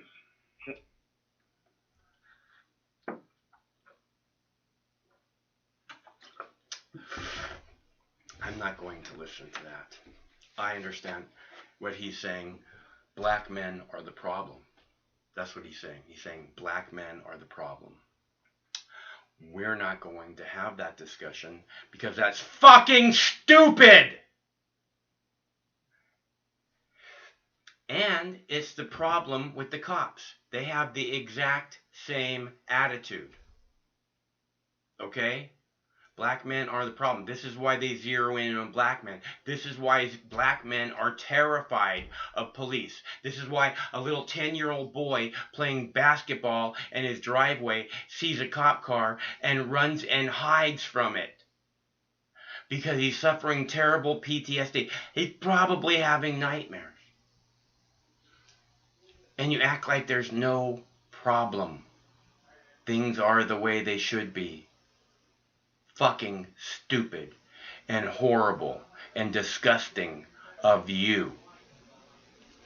Not to see the truth, not to side with the people, to use dog whistle words like socialist and communist and Antifa. Fuck you. These are Americans. You have a problem with that word, you don't know that word, it's not one in your vocabulary, maybe you should expand your fucking vocabulary a little bit. Hello.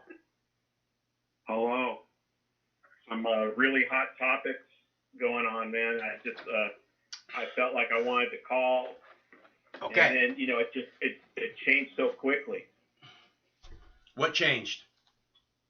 Well, I think the one thing that's really important to understand is the supported setup between races and, how can I put this, man?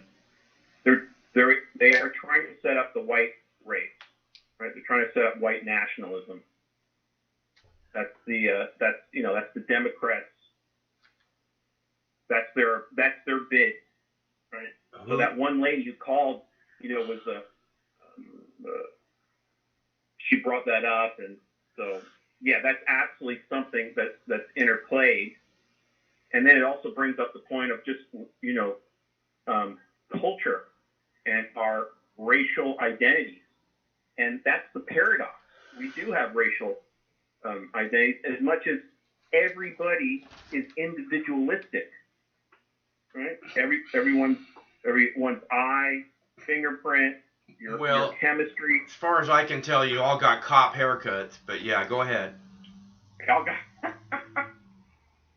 Yeah, I mean, on that, I definitely would have to concede in the beard category to you.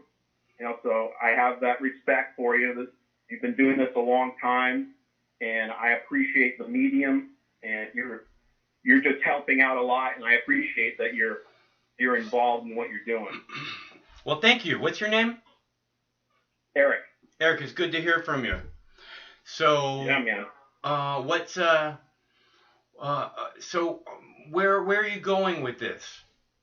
What you were saying? Yeah, I really don't have any type of agenda. I'm just kind of making things aware of like dynamics that are happening. Well, yeah, everybody has a racial identity. There's no doubt about it. And the problem is that when they say stuff like systemic racism, I grew up, watching, cop movies like Dirty Harry and shit like that. And there's always this, some point in the movie, there'd be this black man and the music would get all scary and the black man would fucking be, the programming, the programming from entertainment. Right. Yeah, you have to factor in the power of entertainment in our today's society and consciousness.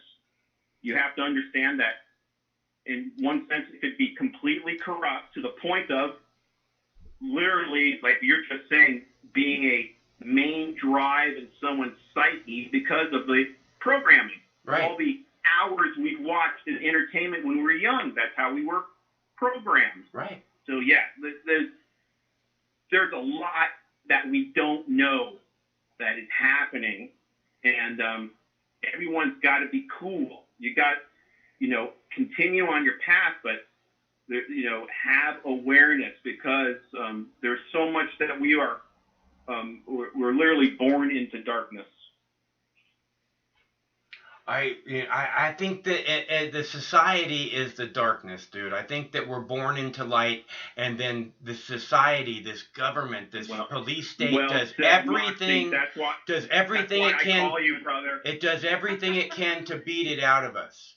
To dampen that light. Instead of it being this beautiful, unique, beaming flame, this society is schooling, the media, everything. No, you have to conform, you have to fit in this fucking square peg right here. And then eventually the flame is gone. Go ahead. You're saying square peg, round hole. Doesn't work. But they have to grind it to work. Right. Year after year. From the time we're very little. Go ahead. Yeah. I mean, it's literally hijacking our consciousness. Right. Right. So that's why I'm always telling, people, keep doing what you're doing, man. One foundation, the pillar of consciousness, is the right to walk, to protest, to question authority. I mean, that is freedom. And I know you've talked about it a lot, just to be able to do that. It's a proud American tradition, Right. I mean, to go into the street and demand that our representative government hear our voices. Hallelujah. See, look, we're saying there's a problem. Listen, yeah. Yeah, man, yeah. I love seeing all these people in the streets. To me, it's just so beautiful. Right. I mean, I wish it didn't have to be like this, but I love that we have the right to do it, And here's the way I look at it. We literally live on a desert planet, and where these things are happening, it's literally like a geyser coming up, like you haven't seen water in thousands of years type of shit. Yeah. Yeah, no, I think something amazing might just happen here. Yeah. Yeah, absolutely. Something amazing is going to happen. Yeah, man. Right on. Where are you calling from, Eric? Shit, bro. You're the total shit. You're totally you're ass kicking everybody. I appreciate you're so patient and your understanding, but yeah, what I really appreciate is that you're literally a step ahead. The way you organize and consolidate everything into common sense is literally a light, like a flashlight in the dark, or a lighthouse. I'm a really simple guy, and I see things really simply, and it seems like there's just this basic logic that I use. Yeah, I mean, basic logic. Yeah, absolutely. Don't buy into this programming. Any time you see someone trying to divide the people, you have to ask the very first question is, why is this guy trying to divide us? Because, you know what I tell people to do? Yeah. Because so much stuff is theoretical and hypothetical. So much of their thinking, they're spending so much time. That's why everyone's just so burnt out with their intelligence, because they're thinking on a complication that's not really supposed to be solved. It seems like it's getting solved because you got science and you have news media. What the power of news media? I mean, give that shit a fucking bishop. Give that shit a castle on the chessboard. Media is incredible. I've always knew it theoretically, but now seeing it in physicality, it's incredible. It's not just news media though. It's also all this other media like the Blacklist and stuff, like this ultra violent shit where they just like murder people every fucking episode and act like it's nothing, and they torture people because torture is justified sometimes. Shit like that. Fifth-dimensional warfare. We're all experiencing fifth-dimensional warfare, counterintelligence. I hope they don't shoot me in my sleep tonight. Yeah, it's incredible, you know. Yeah, I'm just saying it's not just the news media that's evil on this whole thing. It's scalar. It's on every level. Yeah. Really, it's on. Yeah. It's molecular. Yeah. Chemicals where they really got us in the 50s with DuPont and the whole chemical industrial after World War II. That's where they went. They went right into, hijacking the genetic code. Does everyone realize what the genetic code is? Yeah. This is magic from other dimensions, and these guys just go and fucking hijack it through science and law, chemistry, and and then everything else, just buy a lot fluoride in the water. Right, chemistry. Yeah, that's what I'm saying. The chemistry, the whole control of chemistry, and the whole pharmaceutical thing. Wow, it's just, out of nowhere, we're realizing this world. Literally like Resident Evil shit. That's yeah. It's nutty stuff, man. That's something special is going to happen, though. We keep thinking, doing what we're doing. It's ancient knowledge. Where is this ancient knowledge? Literally the Federalist Papers, the American Revolution. That is all just deep, deep wisdom. It's and that's what can hold everything together, and it'll get everybody what they want if they understand. We have to take the genetic code back. This is fucking ridiculous. We gotta stop chemistry. We gotta stop this poisoning. It's gotta start in science. Yeah. Science has gotta totally recuse itself. A leader has to emerge and a leader's got to start getting a new scientific. Let's just do the chemistry, please. We need people to start talking about us, living a 21st century life. 21st century. We're because we got fucking, a TV in our hands, somehow we've been convinced that we're, advanced, right? But the truth is that they're keeping us living in this like 1920s lifestyle, and we have to do so much more in order for the species to be able to evolve properly. We desperately need to evolve. All we want to do is dance and make art, man. That's all we want to do. That's what we're programmed to do. We're programmed to dance and make art. It's one of the most important things that we do. I'm telling you, this is why the aliens are so fascinated by us, because everything that we do, we basically make it art out of it.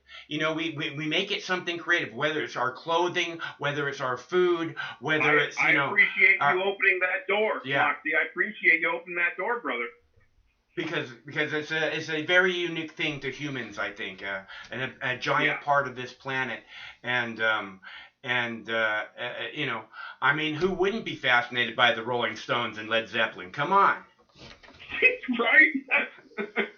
Pink Floyd. Fucking A. Yeah, the creativity with matter. Thank you, brother. Absolutely, creativity with matter. It's that's beautiful stuff, man. Yeah, that's what I believe. Again, it's really simple. I think it's just simple, because I don't see much else. I don't see much else that we do, honestly, that's really it's really like, worthy of keeping around. Basically we shit everywhere we go, and we create all this violence and stuff, but yeah, it's nutty. It's a mutagen. It's not. Yeah. That's not us. Yeah, absolutely not. Right. It's so simple. It's complicated. Yeah, but I think these people are headed the right direction, honestly. I think these people are headed the right direction. I think they are. I think that they're. Yeah, absolutely. Yeah. And, they can't intellectualize this. Most can't, but it comes out naturally trying to do art and dancing. And then if they can be in that state, then they can be open more to consciousness. Yeah, well, it's a Zen thing, is what you're saying. It's what I talk about a lot. Being in the moment. You know, when you're creating art, you're in that moment. You know, you're not thinking about what you're going to do next. You're thinking about getting this moment just right. And that's absolutely. And it's a dance. Exactly. Yeah. It's music. Absolutely. You hit it, man. Hit it. Thank you, brother. Thank you. Well, that's a big part of what I, try to focus on is being in this moment, because you really can't experience. A lot of people are in the future, a lot of people are in the past, and that's just like a chemical reaction in your brain. It's not anything real. Yeah, you're on fire, bro. Absolutely. Yeah. If you think about it, real simple. What other time space could your cells be in with your consciousness? Right. Only in the moment. So when you're actually in the moment, you're in line with your cellular activity, right? If you're always in the future and you're always in the past, which is instability, because it's all theoretical. It's a lot of fear. It's a lot of fear based. I don't know how I'm gonna be. I don't know how I'm gonna pay my bills next month. I don't know how I'm gonna do this. I worry. It's I can't believe this asshole did that to me. Or this guy at work is such a dick. Instead of being in this moment where the guy at work is not there, and whatever's gonna happen in the future is gonna happen. And the truth is that the future always works out okay, doesn't it? Yeah. Pretty much. Yeah. Wow. So all that really matters is experiencing now, and it's all that you really can experience. Everything else is just a chemical reaction in your brain. Man, and here's the thing I found, that when you do, because most people spend the time in the future and the past, not in the present, they actually avoid the present. Right. The cells become unstable. It's part of, go ahead. Anxiety, the fear is literally a Pavlov's dog that starts cascading fight or flight physiology. And literally when that happens, the body, the system goes into a different state, changing perspective. Again, the unconscious chemistry changes the conscious perspective. Right. I agree. You're right. Yeah. And it's part of the programming too. The bouncing back and forth from the future and the past, and the future and the past. Right. That's this talking out of both sides of your neck. It's this mindset that when I get my new car, everything's gonna be great. When I move into my new house, or I meet my perfect soulmate. Right. It's all dealing. It's all dealing projection. It's not real. Right. It's all projection, like the TV. Programming. Man, fuck, it's fucking crazy, bro. Crazy stuff, man. You're on fire, dude. I'm getting singed right now. I feel like bacon.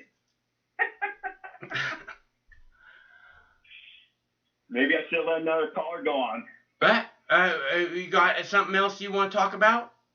No, man. Thank you, brother. Thank you so much. Well, I'm glad you called. I'm glad you called, and I look forward to talking to you again real soon, okay? Yeah. Keep it up. Peace. All right. Stay cool. See ya. That was Eric. We're going to watch this, what's going on. It looks like the protesters have again taken over I-5 in Seattle, and they are not letting the cops go past. So I'll be right back. I got to get some water.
Whoop,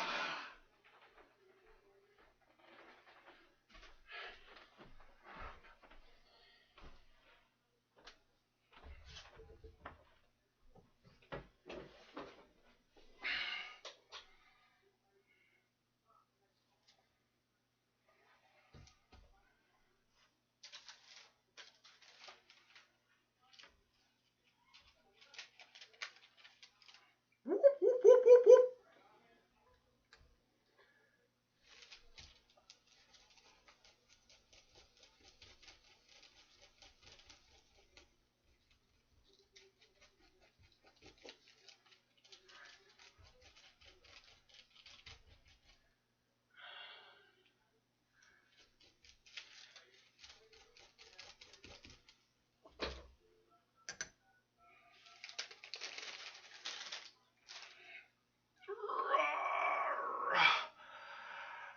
There was a lot of people in the street in Portland.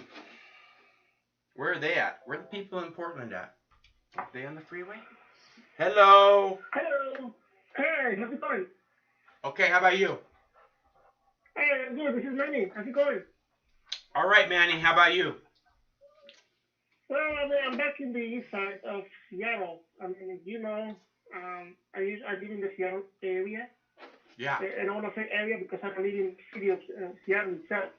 I live in the, what we call the east side of Lake Washington, which is basically Redmond, Bellevue. Yeah. You know. Where do you live at? You know, Redmond? Well, yeah, Redmond, like 5 minutes from Microsoft. Redmond's nice. It is a nice place. You should go and take a walk around the Lake Tavares and.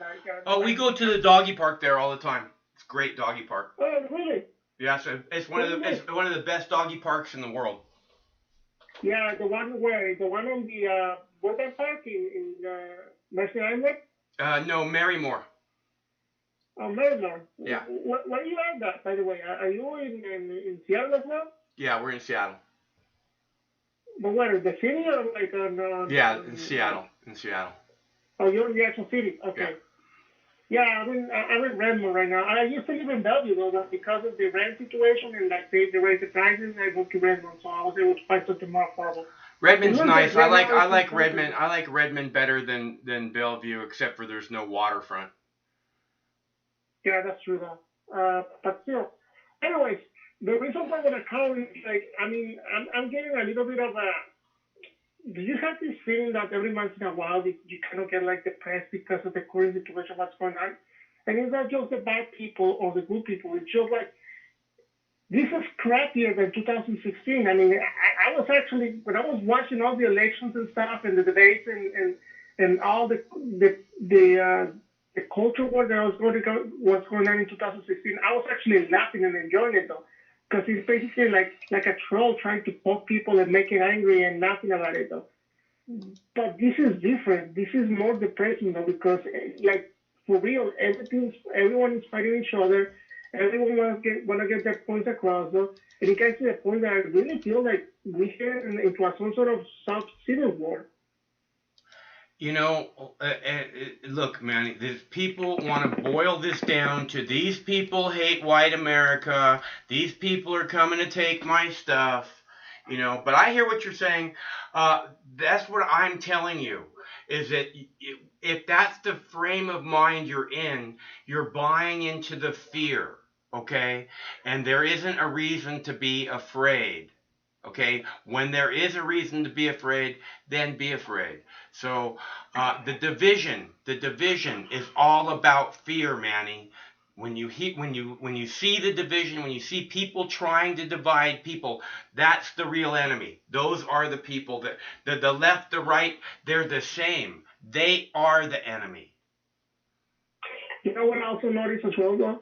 Like, we've been played by both sides. So, like, I feel like the really NGOs and, like, activist organizations on both sides try to, like, poke us. They're, like, the real trolls trying to poke the people to go against each other.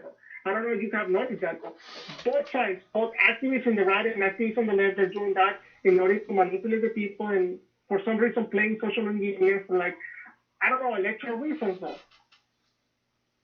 Yeah, no, it's both sides are triggered. Both sides are severely triggered right now. Everybody's triggered after the fucking plague, you know, and then there's you know, and then we decide that we're gonna, you know, go after the police state, and the people who think we need more police state are even more threatened than ever before, and their fear mode was in overdrive because of the COVID-19 to start with. So, you know, it's just a messed up deal, dude. Just don't buy into the fear and don't buy into the division. So what's the solution then? How can To we stand overcome with the all of this? people. Stand with the people. That's the Because- solution. Support Okay, them. so okay, but let's say that you're right. Let's support the mob, let's support the people. Mm. I believe that sometimes, and you're going to highly disagree with me, but this is what I believe. I believe that sometimes people or the mob is not as wise as you think they are. If we hear the mob, sometimes the mob is going to go to the very lowest common denominator instead of going to the most reasonable solution for all the situation. For example, the mob, like in Atlanta, I don't know if you heard about the policeman in Atlanta who killed the guy in the Wendy's. He actually got arrested and he actually want to get the death penalty, like the murder charge. No, they said they're not going to go after the death penalty, but that he got arrested and charged. Go ahead. That's the last thing I heard a few hours ago. Anyway, that's something that the mob or the people in general wants. He wants to put him in jail and like he was for the rest of his life. And sometimes it's not the most wisest thing to do though. I remember our founding fathers, that's the reason why there's an electoral college, and there's a reason why our founding fathers make this country a republic and not a direct democracy. So if we actually use reasonable sense, the policeman was somehow justifiable. Yes, maybe an administrative punishment or something of that nature, but for God's sake, don't send him in jail and accuse him of murder, though. That's why I feel like when you say to the people, though, okay, it's great that the people have control or at least have a sense of decision making, but sometimes when it comes to mob mentality, they're going to go to the very lowest common denominator and they're going to make decisions that eventually everyone is going to some people or everyone is going to regret at the end. And remember, people, when you're talking with hundreds of people, see, this is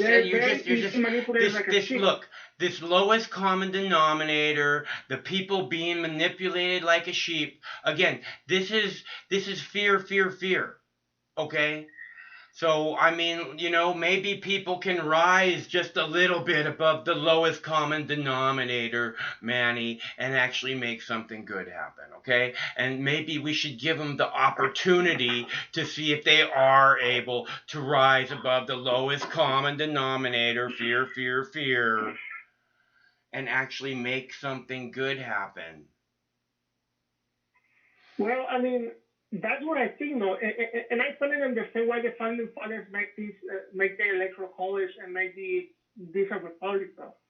Because I'm concerned about the mob mentality, though, and sometimes the mob mentality is not as wise as we Right, think. you're afraid, Manny. Yes, We got it, I Manny. understand the Manny, we got it. You're afraid. Every time you call, you're afraid. You're the one who doesn't get it, Manny.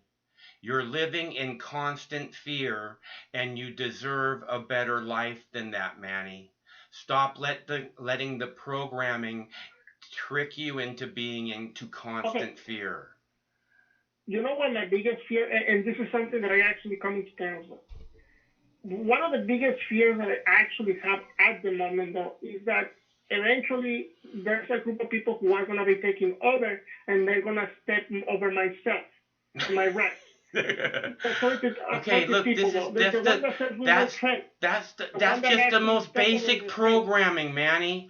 Look, that's just the most basic shit, man. This is fear. And again, you even start off with, but you know what I'm most afraid of? I'm afraid, you're afraid of everything. You just go from one thing that you're afraid of to another thing that you're afraid of to another thing that you're afraid of.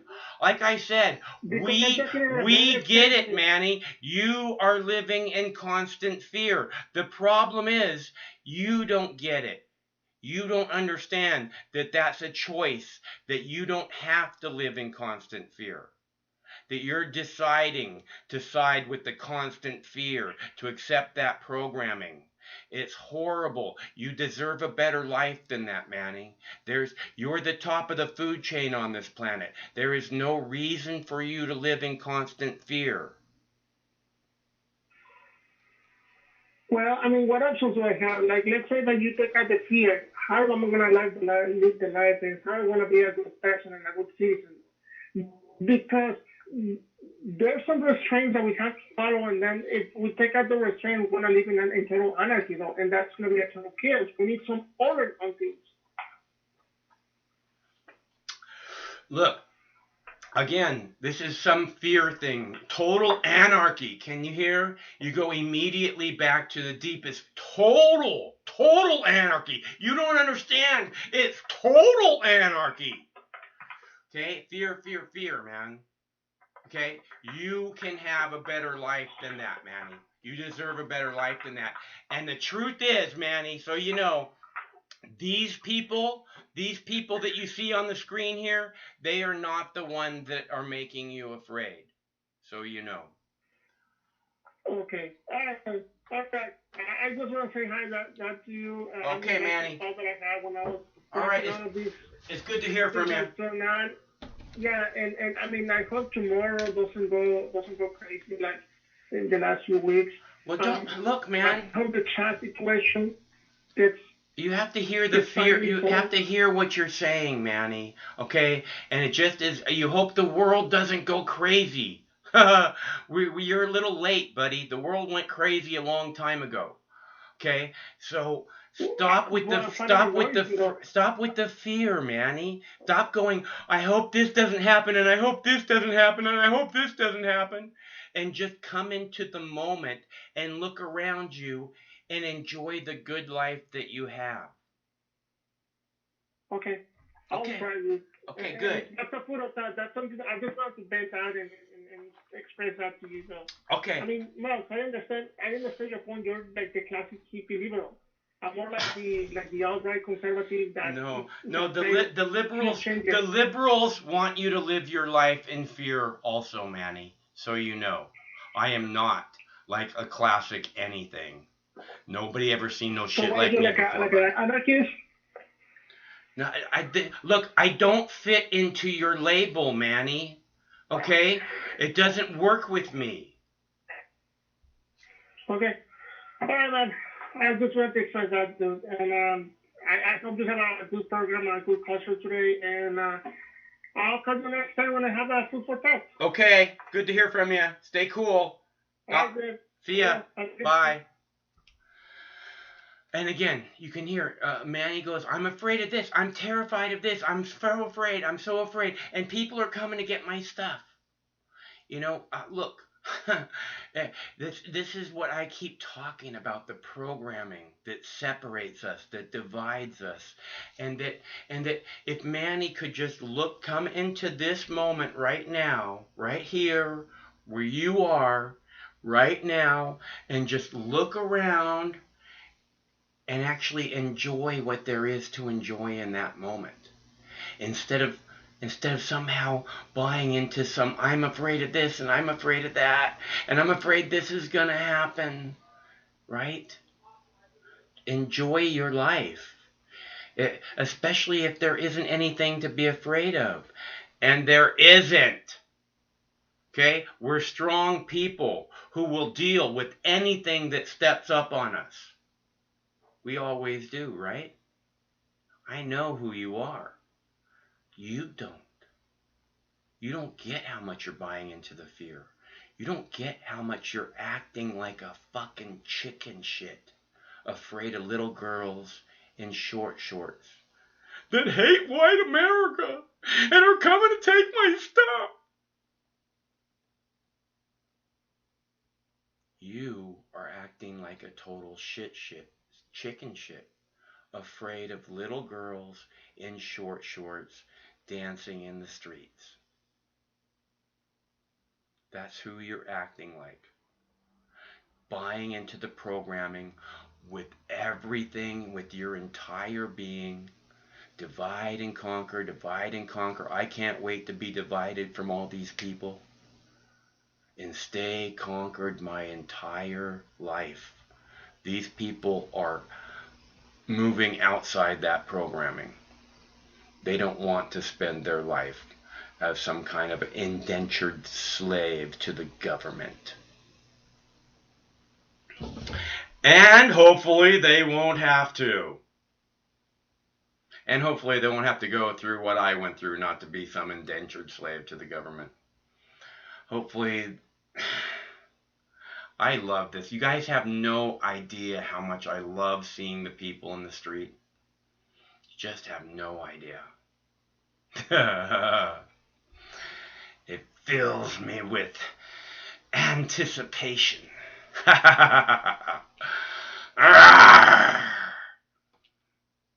And that's why you see me roar. Because this is incredibly energizing, incredibly positive, and an incredibly hopeful sign for America. So you know. There is still a spirit of revolution and rebellion left in America. Fuck yeah! The founding fathers would be proud of these people. Why can't you?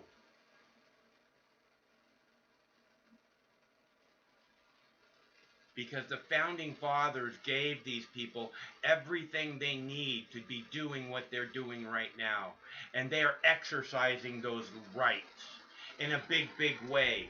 And I think that that would make the founding fathers very, very proud to have made sure that their freedom was enshrined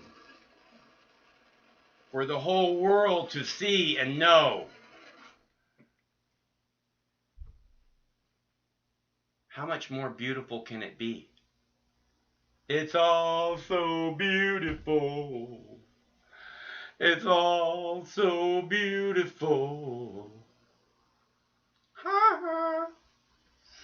What will happen next? If anybody wants to call, the number is 805-669-6397. 805-669-6397. Now, tomorrow in Tulsa, Oklahoma, Donald Trump will be doing a presidential campaign rally. The first one of 2000. Well, no, I don't think it's the first one. I think he did a few of them. He's been really doing campaign rallies since he got elected and before that. So, but I don't think it was. I mean, this must be the first one of 2020. So, it's gonna be in Tulsa, and he went about before he went to go to do his rally. Well, today, Juneteenth.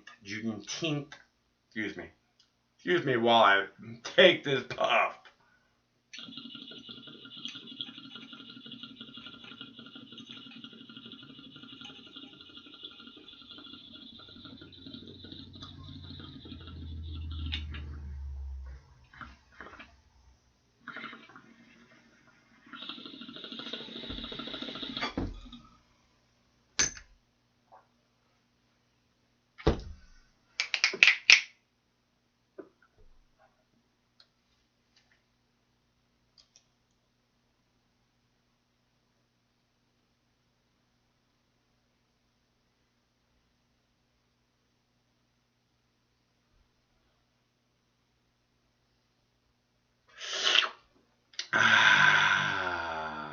I feel much better now. All right. So, anyways, it's Dabs for Donation Friday, and I haven't gotten any dabs. Of course, I haven't mentioned it, but I haven't gotten any donations really this week at all. I got one donation this week. Out here, night after night, working my ass off for the people. So if you might take a dab in your honor, again, I will be happy to do that if you want to kick down a donation. Or not. I don't really give a fuck. I mean, you know, I'm broke as fuck, but I just don't care, man. Look, what I care about is the people and everyone coming together. My God, I've been saying this so long before this ever happened. You know, before this ever happened, I was talking about the people coming together and the people having all the power. And somehow now, when the people go into the street, I'm buying into the fucking bullshit. I'm buying into the propaganda. Keep talking about the people coming together. If you people went into the street and stood with these people, we'd have all the power.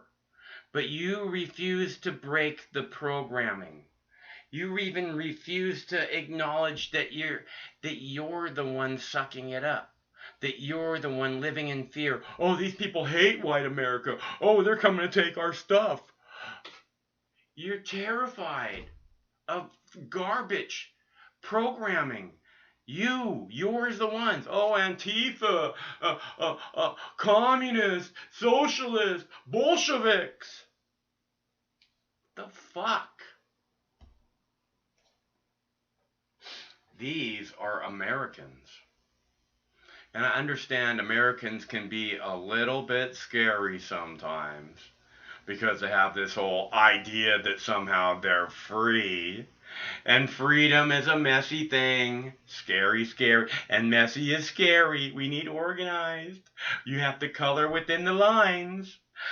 But you don't really have to be afraid of Americans or America or freedom unless you want to somehow fuck with them.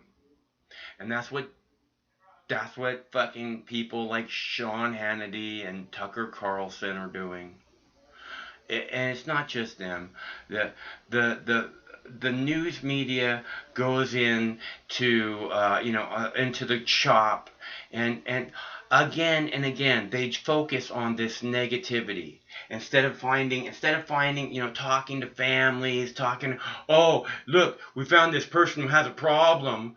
Yeah, can you not find anybody friendly that doesn't have a giant chip on their shoulder, that's not pushing some kind of division fucking agenda that maybe we could talk to?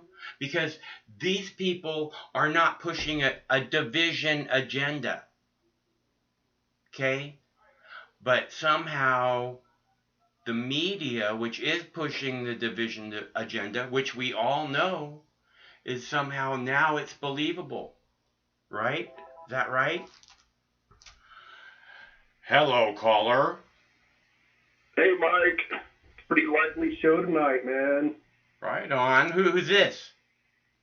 This is Jake, down in Texas. Hey, Jake. It's good to hear from you. Thanks for calling, bro. Yeah, I talk to you every now and then. We have some pretty lively conversations. I mean, kind of because the turmoil that's going on right now. Yeah, I see you get worked up pretty easily. You weren't like this in a lot of your old shows. Well, I have a thing about people vilifying Americans, taking to the streets in a proud American tradition. If you have a problem with freedom, maybe you should go find somewhere else to live, Well, you're really not going to like the direction I'm going to go then. Well, you're probably not going to like the direction I go either then, so you know. No, that's okay, but look, we could disagree, but we could keep it cordial, brother. We always have. Maybe. I've had plenty of hour-long conversations with you in the past. Okay. But okay, here it comes. I'm going to shoot. Okay. Look, I see all the problems with the systematic oppression by the police. It's ridiculous. We're ticketed way too much. I got a ticket for not using a signal when I was broke down in the road when I got pulled over. That's what I was talking to you about last time. Yeah. However, you know, we could say that's minimal. It's really not. I got a $400 damn ticket. My transmission was busted on my Ford. But at least they didn't shoot you. What's that? At least they didn't shoot you. Yeah, that is a good point. It must be my white privilege. I'm half Brazilian, but who knows? I guess that doesn't seem to matter. But well, you got lucky. You got lucky. You got lucky. I mean, look. I hear you. Broke down fucking transmission and a $400 ticket ain't lucky, but you know, could have been worse. Look, and that's the problem. Is that it doesn't seem to be a restraint where it could have been so much worse. You know, when the cops show up, you don't go, oh, thank God you're here. You know, nobody does. That is true. There's an expectation of professionalism, you know, but that's not what you get. I see it.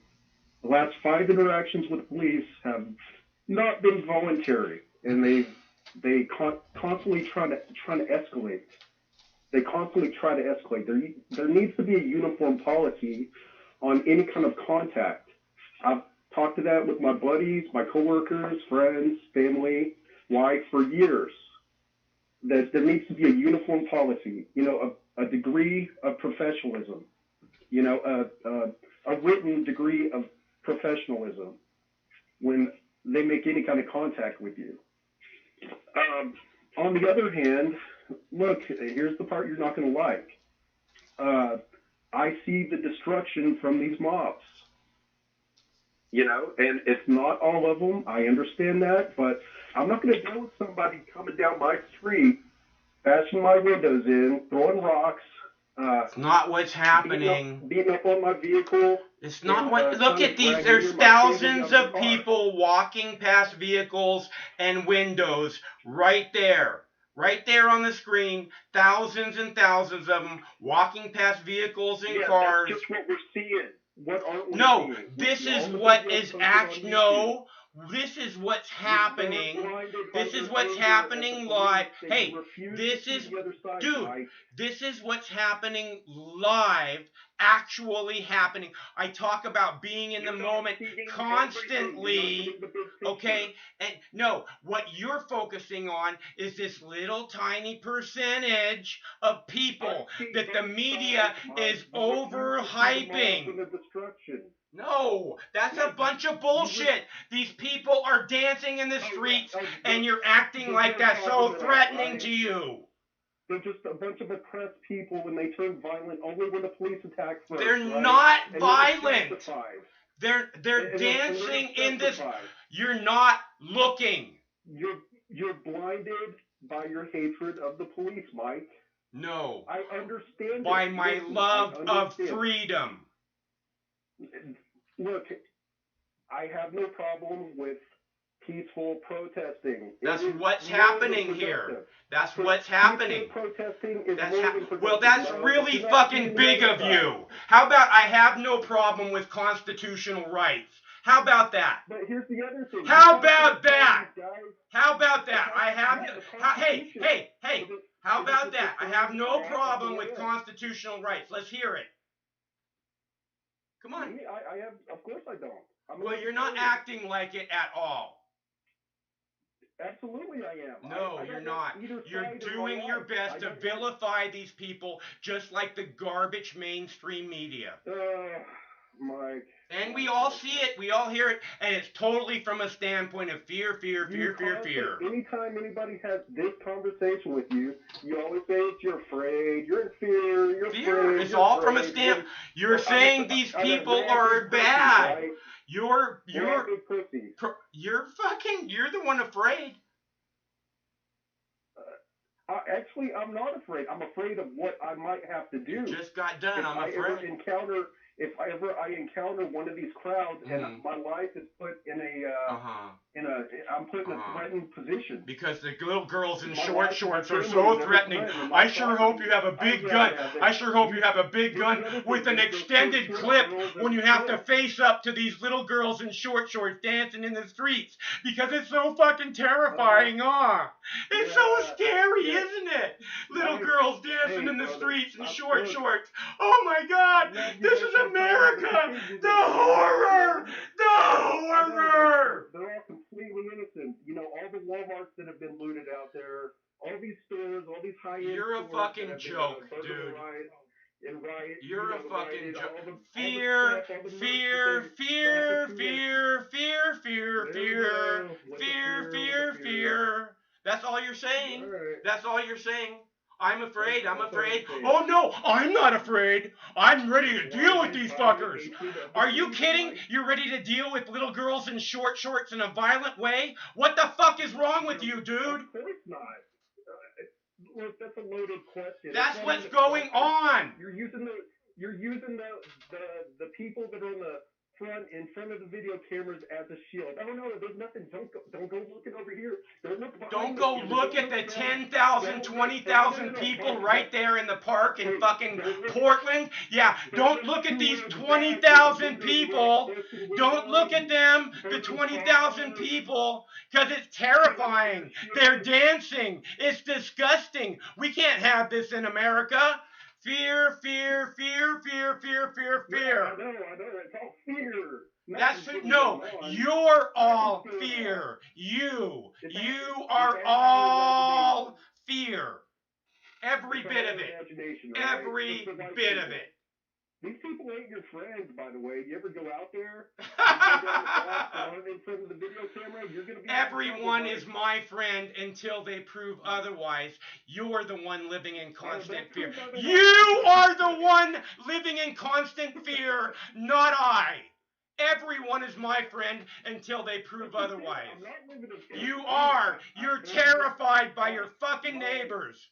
Fear, fear, fear. Come on, let's have a conversation here. No, you're not interested in talking to me. You want to just spread fear. I just, man, I can't see how somebody can be so blinded, by their. So how can you be so not afraid right now? I'm totally terrified. How can you be so not afraid? How can you not be terrified by these people?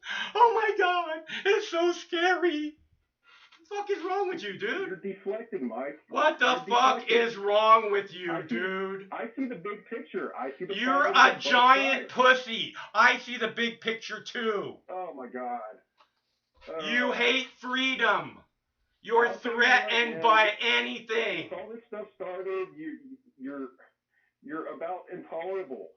Dude, all you do is go fear, fear, fear, fear, fear. How am I supposed to deal with a giant pussy who just spreads fear, fear, fear, fear, fear? Big picture.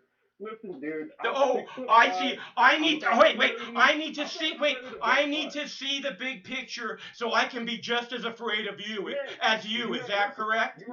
Just as afraid as you? If I understood the big picture, then I would be just as afraid as you, and that's what needs to happen. Is that right? What the fuck is wrong with you, dude?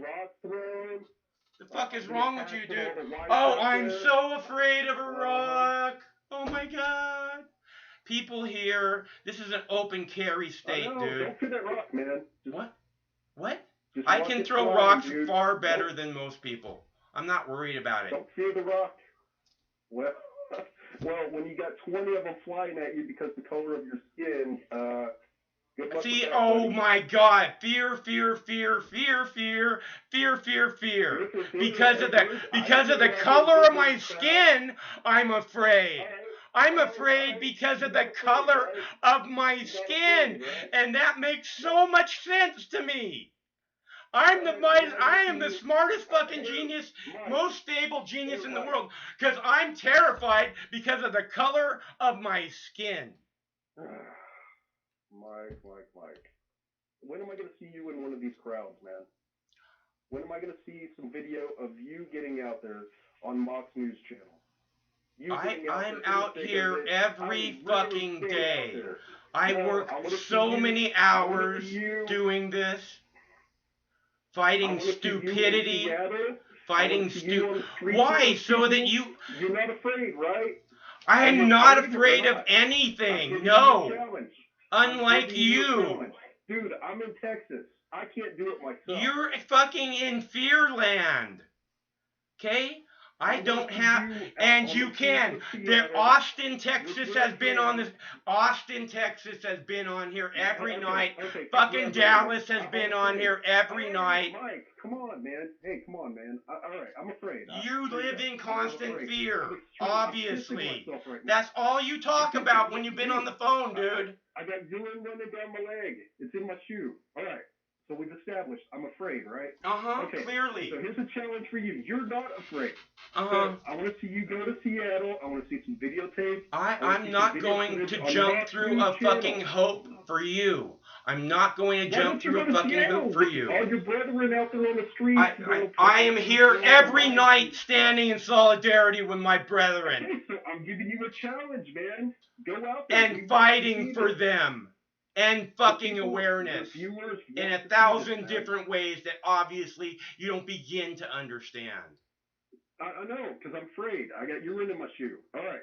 So we've established that. I'm extremely afraid. Clearly. So Clearly. You being one of the peoples, one of the proud people, American protesters, I'm going to see you out there on the street. I don't care what the fuck you want. All you do is spread fear. Why should I give a fuck what you want? Why should I give a fuck what you want?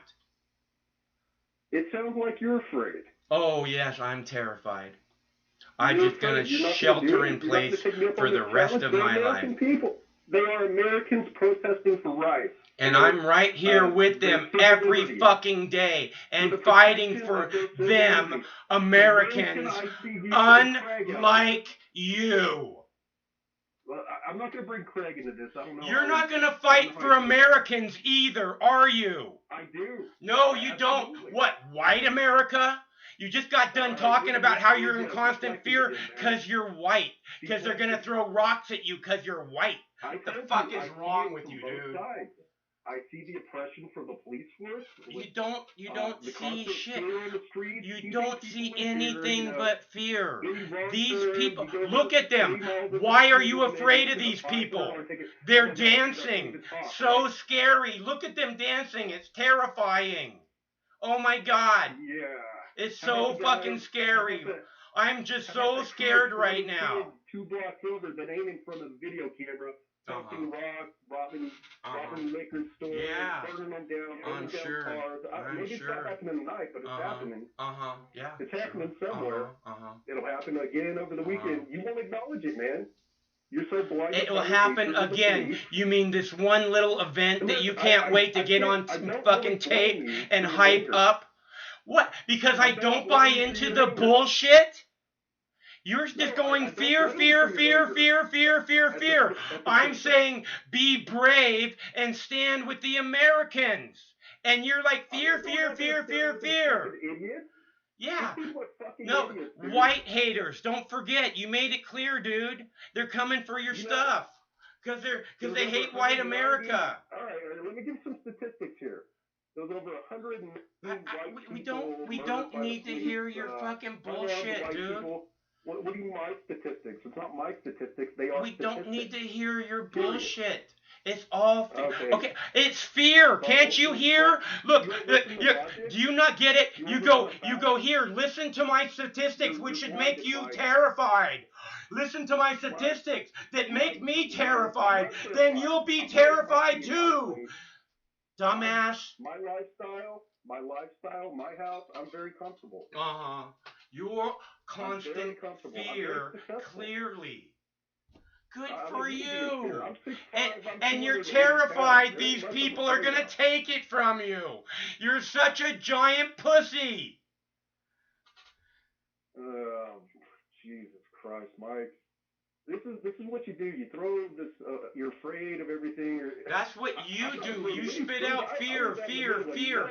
Here, let me give you my statistics so you can be afraid too. I think you're afraid. You refuse to go down to Seattle. Why don't you ask Craig how afraid Why don't I you go am to- next time you Why talk don't to you him? go see what's going on in this Chad zone? What do they call it? Chop zone now? The chop zone? Why don't you go down there, man? Spend some time. I mean, some I real know what's time going down there. Do some I fucking investigative am. reporting. We're here every night Those are documenting YouTubers, what's right? going on. Unfortunately, you Okay. refuse to All right, believe your lying All eyes. right. Yada. Oh, yeah, right. Okay, so why don't you go down to the Chad zone and do some investigative reporting? I'd really like to see that kind of stuff, man. I don't care what you want. really, I'm people- not going to jump through the little It's not hoop what I that you want, set it's up for It's me. what your viewers want. I'm not asking. Look, I'm Look it, not dude. channel for I'm you. not seeking anyone's approval. In case you haven't fucking figured that out yet. Well, I ain't either. Oh yeah. Asking you to seek my. You are a fucking giant ball sucker. You can't wait. You need to fucking put out your statistics so we can all approve of your fear. Why do you Give do me a that, fucking man? break, man. You just go on an attack. Fear. You go on a first. You go on a. I personal take attack. I mean, I'm throwing logic at you. I'm throwing facts. You're not throwing anything at me except Okay, for what am I fear. throwing at you, Mike? You're saying these people are going to throw rocks at me because of my color of my skin. Okay. Well, let me. Didn't you just How say that? about your fear of the Didn't you cops? just say How that? about your Is that fear- not how about spreading your fear? of the system, right? All right. How about your fear of the system, Mike? Fuck the government. This is fuck the police state. Does that sound like I have fear? Fuck the police. Living in your house. What? Afraid that fly or roaches on the wall. You're constantly in fear, Mike. Oh yeah, I'm just It is you. in constant It is you terror. that is in fear. Uh-huh. I think that's what you do. Let me You tell let you down something. people. We go Yeah, out to anytime Seattle. We go out to Seattle and we walk in the park in the middle of the night in complete darkness in a very large park in Seattle. Well, let's go. Okay? We Okay, do this well, on let's a do regular that. basis. Okay? And my roommate, who has a concealed carry permit, is actually afraid. Oh. And he will carry in the park. And do you know what I told him? I said, if there is trouble, you get behind me. And you ask him what happens and who steps up and let me handle this. Okay? In the dark with people with pit bulls and a fucking stick that they're gonna stick up my ass so fucking far. Oh, really? I'm standing right here. Walk away. I have no fear. Fuck you. You live in constant fear. This is interesting. Hey, I'm listening. I like stories like this. Okay, I'm in the room. This is Craig. Listen, I'm going to tell you what happened because this is true to life. Mike is not bullshitting, dude. We were down in Seattle walking the dogs in one of the large parks along the waterfront. In the middle of the night. And one time we had been kind of just, I guess a guy got agitated and started swinging a stick. And I was like, the dogs ran up on. Oh, that's right. The dogs ran up on a guy walking a pit bull. We walked the dogs off the leash. We ran up on a guy walking a pit bull, and the pit bull went all psycho. And we called the dogs over. We put them on the leash, and the guy came over with his psycho pit bull and a fucking 3-foot-long stick and started threatening to put the stick up my ass. Standing there, and he's a foot taller than me. And I told Craig to back off, and I said, walk away. He said, I'm going to put this stick so far up your ass with his fucking pit bull right there, me in the darkness, him a foot taller than me. And I said, walk away. Okay? And he fucking turned and walked away. Okay? So that was the last fuck time. you and fuck your little pussy fear bullshit. Hold on, let's finish the story. That was the last time I went in that park unarmed. And Mike's like, dude, you don't need to carry that. And I'm like, you know what? I'll feel way more comfortable. And if there's trouble, Craig, you're a smart man. Even armed, what'd I say, Craig? He said, you wait. He says, do not shoot that fucking gun. You get behind me. Get behind me and do not shoot that gun unless I say your name 3 times. If I say, Craig, Craig, Craig, you aim for center mass. That's the only time you pull that trigger. I said, yeah, damn straight. So the bottom line is, Mox is not afraid. You know what we're afraid of right now? This guy does have a lung condition. I would not as a friend, allow him to go down in the middle of that fucking COVID-19 infested bullshit. You want some video? I'll go down there and walk around and talk to people with video. I got no problem with that. I'm down there every fucking day. I got dash cam video from driving through the city of Seattle. It's a 6-block little hippie fest. It's a festival. It's girls in short shorts dancing. Goofing around doing fire dances and at night and fucking having music and going, peaceful protest. You know, stupid So shit like that. Scary. But Black Lives Matter and whatever else they need to yell. Asian Lives Matter.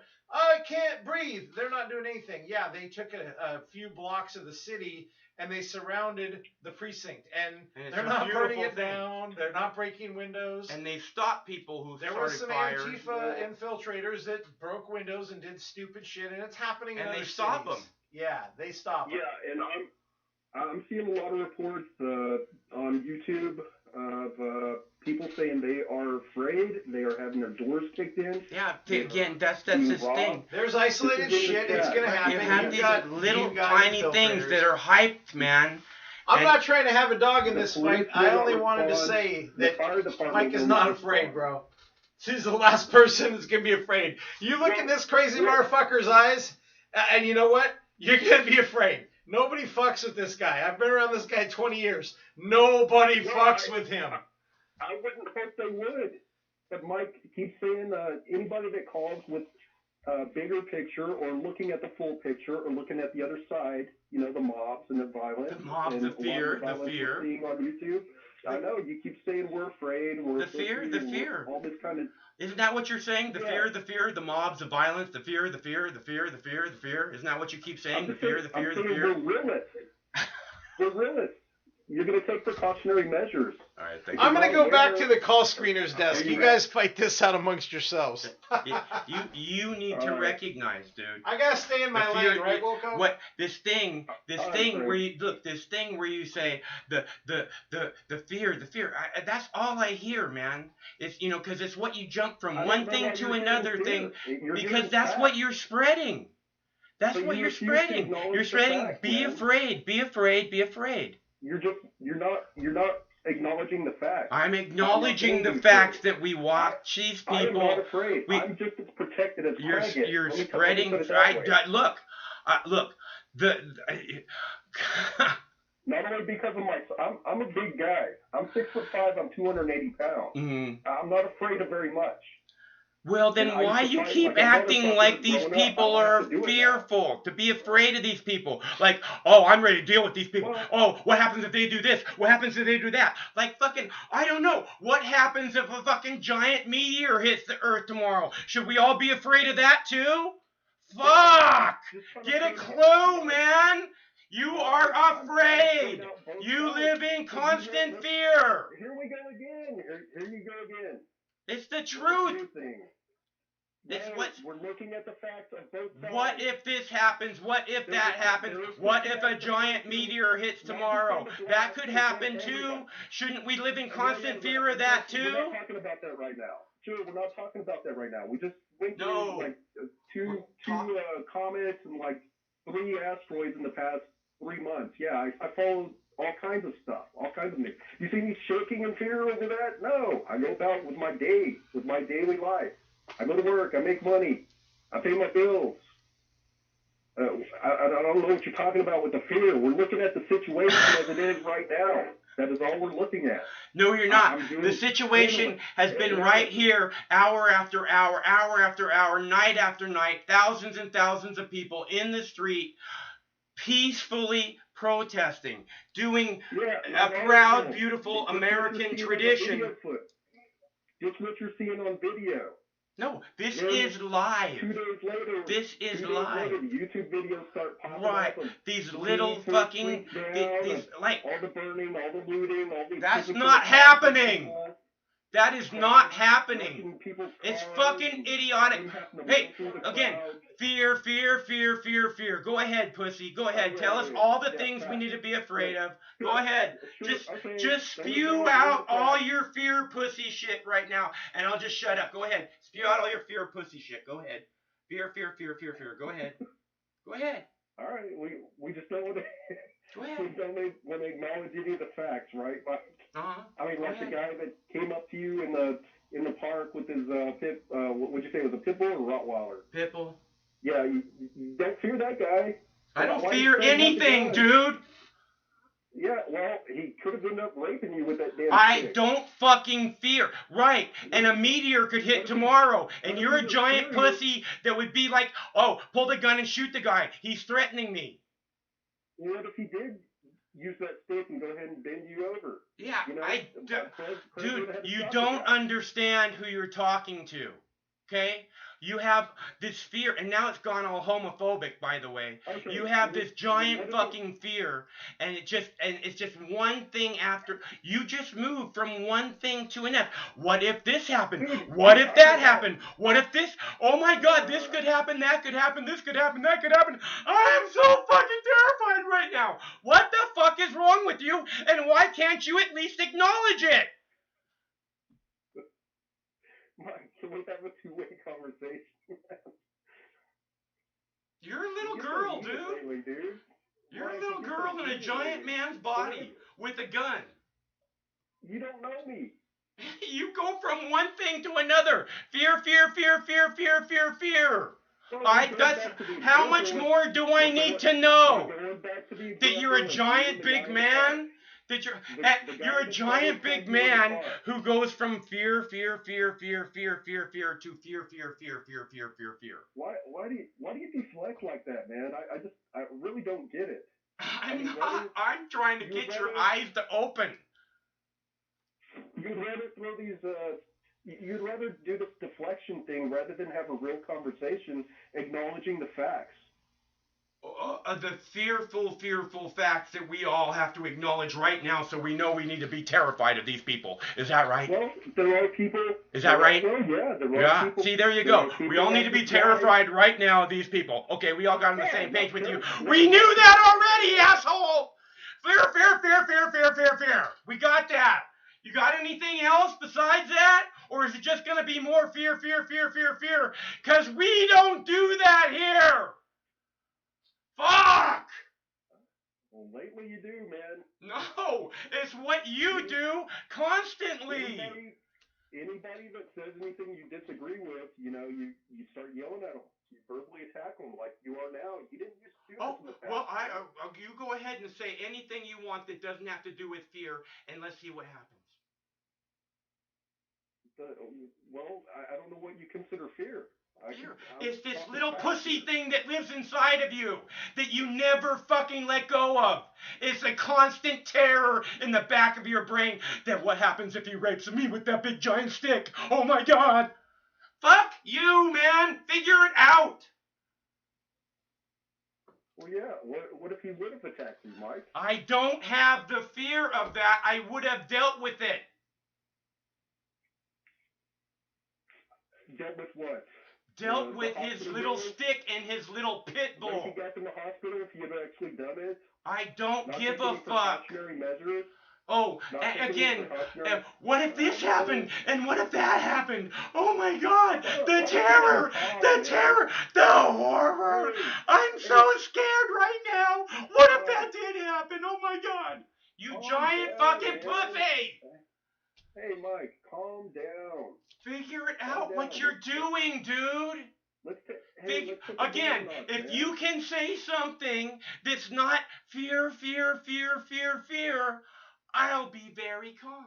Okay, let me paint you a bullshit over the rainbow story. Everything's we got Skittles falling from the sky. Everything's peachy, man.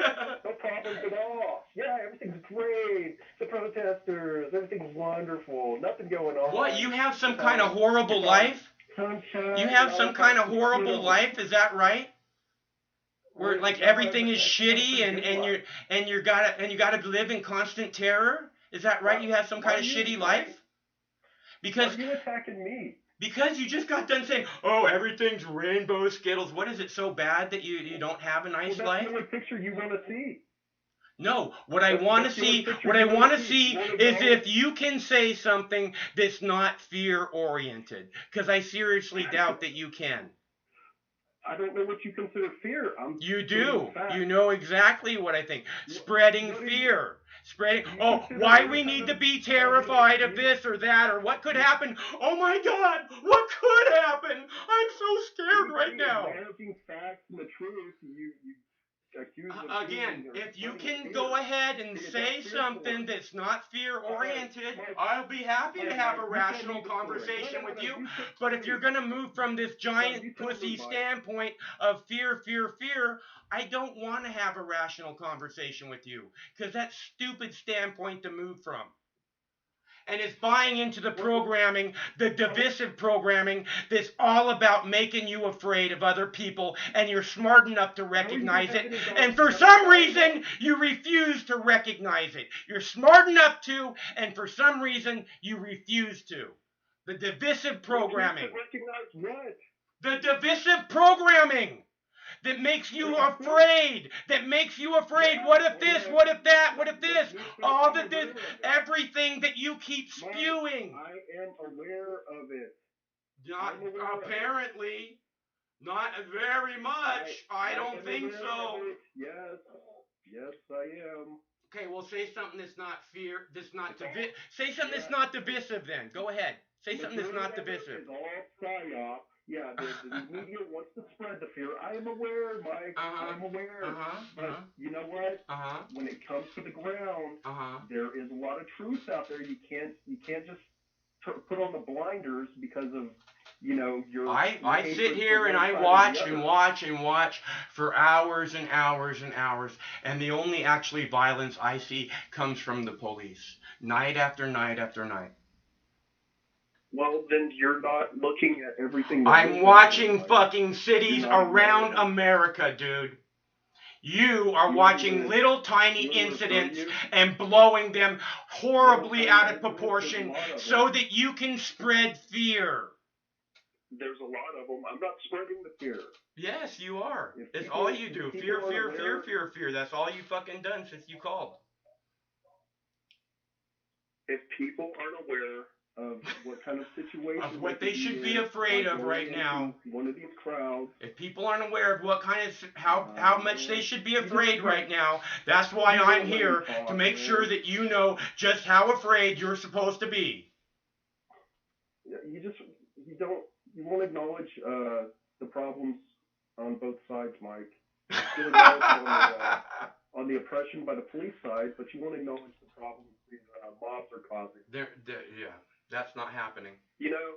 And they You have know, the right to be in the street. And it's unfortunate that somehow you feel that fine American tradition is disgusting.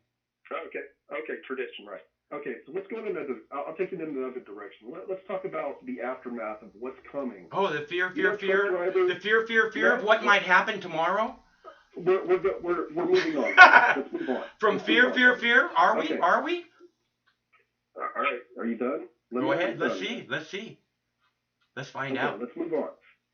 Okay, so when we're seeing your mobs are getting their way. Fear. Your protesters. Fear. Your all-American protesters are getting their way. So you got a lot of police departments. Police officers are resigning from a lot of departments. You look at what's going on in Atlanta. I believe they've lost the majority of even their. Fear. Okay, no. Well, I'm just stating the facts here. Okay, the you fearful can look it up. facts. You can read the stories yourself. The Atlanta police are calling in sick, refusing to show up if they're going to be held accountable for the crimes that they commit. Well, accountability, yes, I agree with accountability by anybody that works for the state. Anybody that works in any kind of government position. I agree with accountability. There should be accountability from the top down, bottom up. Yes, and that's why they're walking off the job. That's why they're walking off the job, because if they're going to be held accountable, they're not going to do this job. Okay, let's move on to the aftermath. Okay, so again, fear. So there's no more police. All right, you haven't even heard me yet. No more police. Scary. Okay, no, actually, it's not. Oh, good. I'm glad you don't think so. Well, there's going to be some cause and effect here. A lot of truck drivers are not going to go into potential places where their vehicles can get hijacked, they can get attacked. They're not going to do it. So, how are you going to get food? Yeah, You're afraid. gonna see this happen. It's so It's coming. scary. It's so scary, isn't it? It's so scary, huh? Huh. Well, it's so when fucking your food scary. prices are Isn't it so skyrocketing, fucking you scary? can't afford Oh my anything. God, the food The prices. It's Mike, terrifying, I'm telling isn't you, it? man, It's all about terrifying. this I'm Chicago. so scared right now. Dude, I'm so glad you called because I don't know what I would do if I wasn't so scared right now. I never would have known how terrified I really should be. Oh my God, dude. How do you live your life like this, man? I'm telling you what's coming. You don't know what the fuck is coming.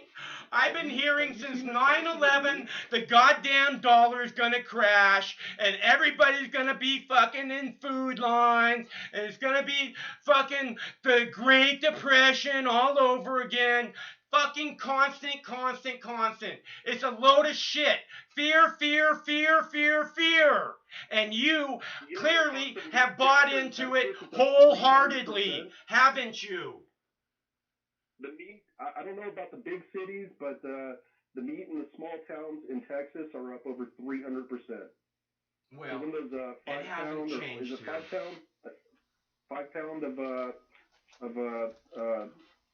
hamburger well, meat? look at that, whatever fucked up kind of $30 right politicians you got in Texas that are letting the people get gouged by fucking the meat processing plants. Okay, that's some fucked up shit that you guys need to take care of. You don't need to fucking come out here and spread your fear of every goddamn thing on earth so that we all know how we're supposed to be just as afraid as you are. So we're just not going to acknowledge the effects of all this mob activity. We're not going to fear. We're not going to acknowledge any of it. I know, because it's fear. We can't acknowledge what's coming. We can't talk about it. I'm so afraid of the little girls in short shorts dancing in the streets, man. It's just terrifying. I know. The people holding hands, holding their hands up and saying, please don't shoot us. It's so scary. Mike, I know. We're just going to start looking at shiny objects. Everything's okay. No, let's just Everything's focus okay. on the Let me tell you fear what- propaganda that's meant to divide us as much as possible, right? Is that what we should do? Is that what we should do? Is just focus on the fear propaganda that's meant to divide us as much as possible, which you already know, and for whatever lame-ass reason, you are now buying into it wholeheartedly. Fear. I know. Don't look at the rising prices of. Don't look at what that guy. Don't look at what that guy could have done with a stick to you. Don't look at what he could have done with the pit bull to you. Don't. You need to start living your life in fear right now. Don't look at the massive printing by the Fed, the trillions of dollars, that are going to cause your dollar to deflate. I know, it's fear. We can't look at that. We're in agreement, man. I know. Here. Show me that shiny object. Those girls in them shorts, man. Very attractive. They're not my type. I would consider them. No, it's okay. You're right. No. You're right. We'll just go all live our lives in fear, just like you. No. We're gonna look away. All that stuff that's all the scary stuff that you focus on 24/7, all the scary stuff. Yeah, no, we're all gonna focus on that now too. 24/7. That's all we're gonna see. That's all we're gonna know. What happens? What happens if? Oh my God, what happens if? I'm so scared right now. Not what happens if. What happens if? What happens if? Happening. What's happening? In the present. I keep showing you what's happening. You refuse to look at what's happening. People peacefully marching through the streets, explaining something to the powers that be. We're only focusing on the girls in the shorts, man. Yeah, that's all we're focusing on. That's all it is. That's all we do here. That's all we do here. That's all we do. Yep, that's all we do. Yes, sir. Yeah. You got Yes, it. sir. Yeah. Ain't nothing. Will going you on, have the man. right to go and focus on your fear, Ain't nothing going on, right? Mikey. Tell me, which life would you rather have? The life where you focus on your fear garbage, man. or the life where you don't actually have the constant fear nagging at life you is beautiful, 24/7 like a giant pussy? Huh? Which one would Yeah, you I rather know, have? I know. Which Pussy. one would you rather have? Pussy in Which the life sky. would you rather have, actually? Because it's your fucking choice, and you're choosing fear. Yeah. It's your fucking You can choice, either and you're look at the ugly choosing truth or fear. the beautiful lie. You're looking at the choosing beautiful fear. lie, Mike. You're choosing fear. You're looking at the beautiful lie. You're Okay, I'm choosing the fear. ugly truth. You're ugly truth, choosing the beautiful lie. fear. You you sat here saying? going, oh, you need to be afraid of this, and you what need to I'm be saying? afraid of this, and you need to be afraid of this, and you need to be afraid of this, Right. and you need to be afraid of this. Right. That's what you're Right. choosing. It's All your right, choice. look. You don't have to live your life It that is a way. choice. Right, and that's Mike, what you're you're 100% choosing. right. So It is so a choice. good. I'm glad you The understand. ugly You're truth- choosing fear. Got it. You're Can I hear you say choosing these words? fear. Got it. Let me hear you say these words. The ugly truth or the beautiful lie. Freedom or the police state. Let me hear you say these words.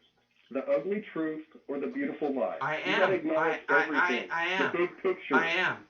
Now, Freedom not or not the your own- police state. not I if you am. I'm refuse to turn acknowledging around and look exactly behind what you. you just said. Freedom or the You're police refusing to state. acknowledge. Which one are you You're choosing? refusing to acknowledge the Which the one are you problems on both choosing? sides. Huh? You're not Freedom looking at the big picture, Mike. or the police state? Huh? Which one? Dude, I'll tell you what. One of these days, I'm gonna meet up with you, man. I don't know. You're Are you threatening me? You're older than me. No, absolutely not. I always tell you at the end of these calls, man, that we'll smoke a doobie together, and you know. Right on. Actually, I probably won't share because of the COVID-19 shit. Yeah. Well, it doesn't mean we can't wouldn't both mind have a having burn at the same conversations in time. person. Look, man, I got no problem with that. You get so heated, man. You got to used look. I be like can't this. stand the fear shit, dude. And it's just being spread you're not- as if it's the gospel Dude, and is You're garbage. not looking at the big picture. You're just looking you're at just not. the fear. What if this? What if I'm that? not looking at the fear. Of course I you live a good are. life. And Look, I live a good life. I have a good job. I make good money. I've made some very good decisions. I've made bad congratulations. Good on you. I do good. Great. That's great. That's great for you. I am successful. And I'm not people arguing hate me that because of my point. success. I'm not arguing whether you are or not. And congratulations on being successful. I'm sure you worked very hard to get there. I could always be more successful, but I'm okay where I'm at. I'm good. I'm in a good position. I've made some very good decisions. But Good. anyway, that's I'm saying I'm at a vantage point where I can look around and make my own decisions and see the big picture. Right, and you I don't know choose why to you move refuse from to a acknowledge. standpoint of fear.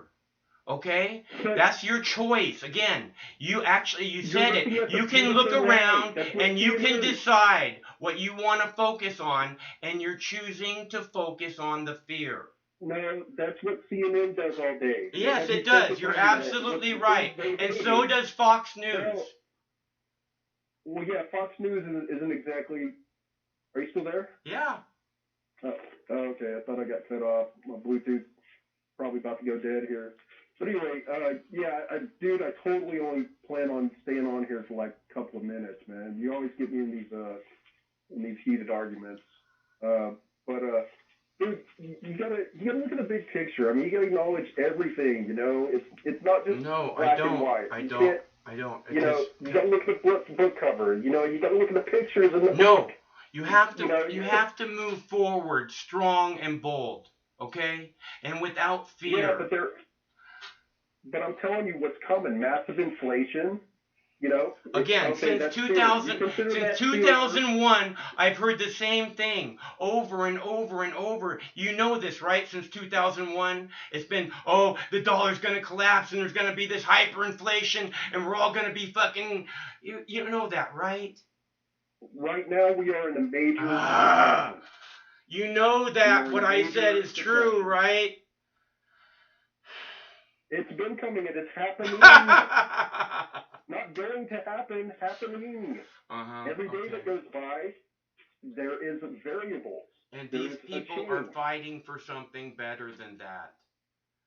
That future. Well, they don't want that future. Cause and effect, Uh-huh. my friend. Cause and effect. Bring You it know, on. Look, if the fucking government wants to start some shit, bring it on. It's going to make this 1,000 times worse.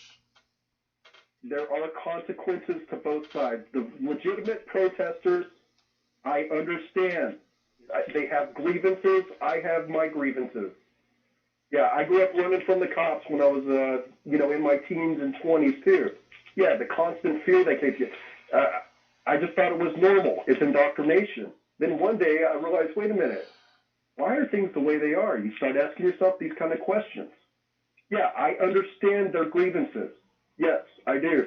I don't like getting a $400 ticket. I don't like getting put in jail because I got 10, 15 tickets compounded and going from town to town to pay them off. I've been there too. I didn't do that much money. I did not have the money. I went and turned myself in and sat them out in jail. Why? Why should I have to do that? Why should I go to jail because I'm broke? Yeah, it's a horrible thing. I'm in a better position to where I don't have to worry about that now. I can pay my bills. I don't get any tickets.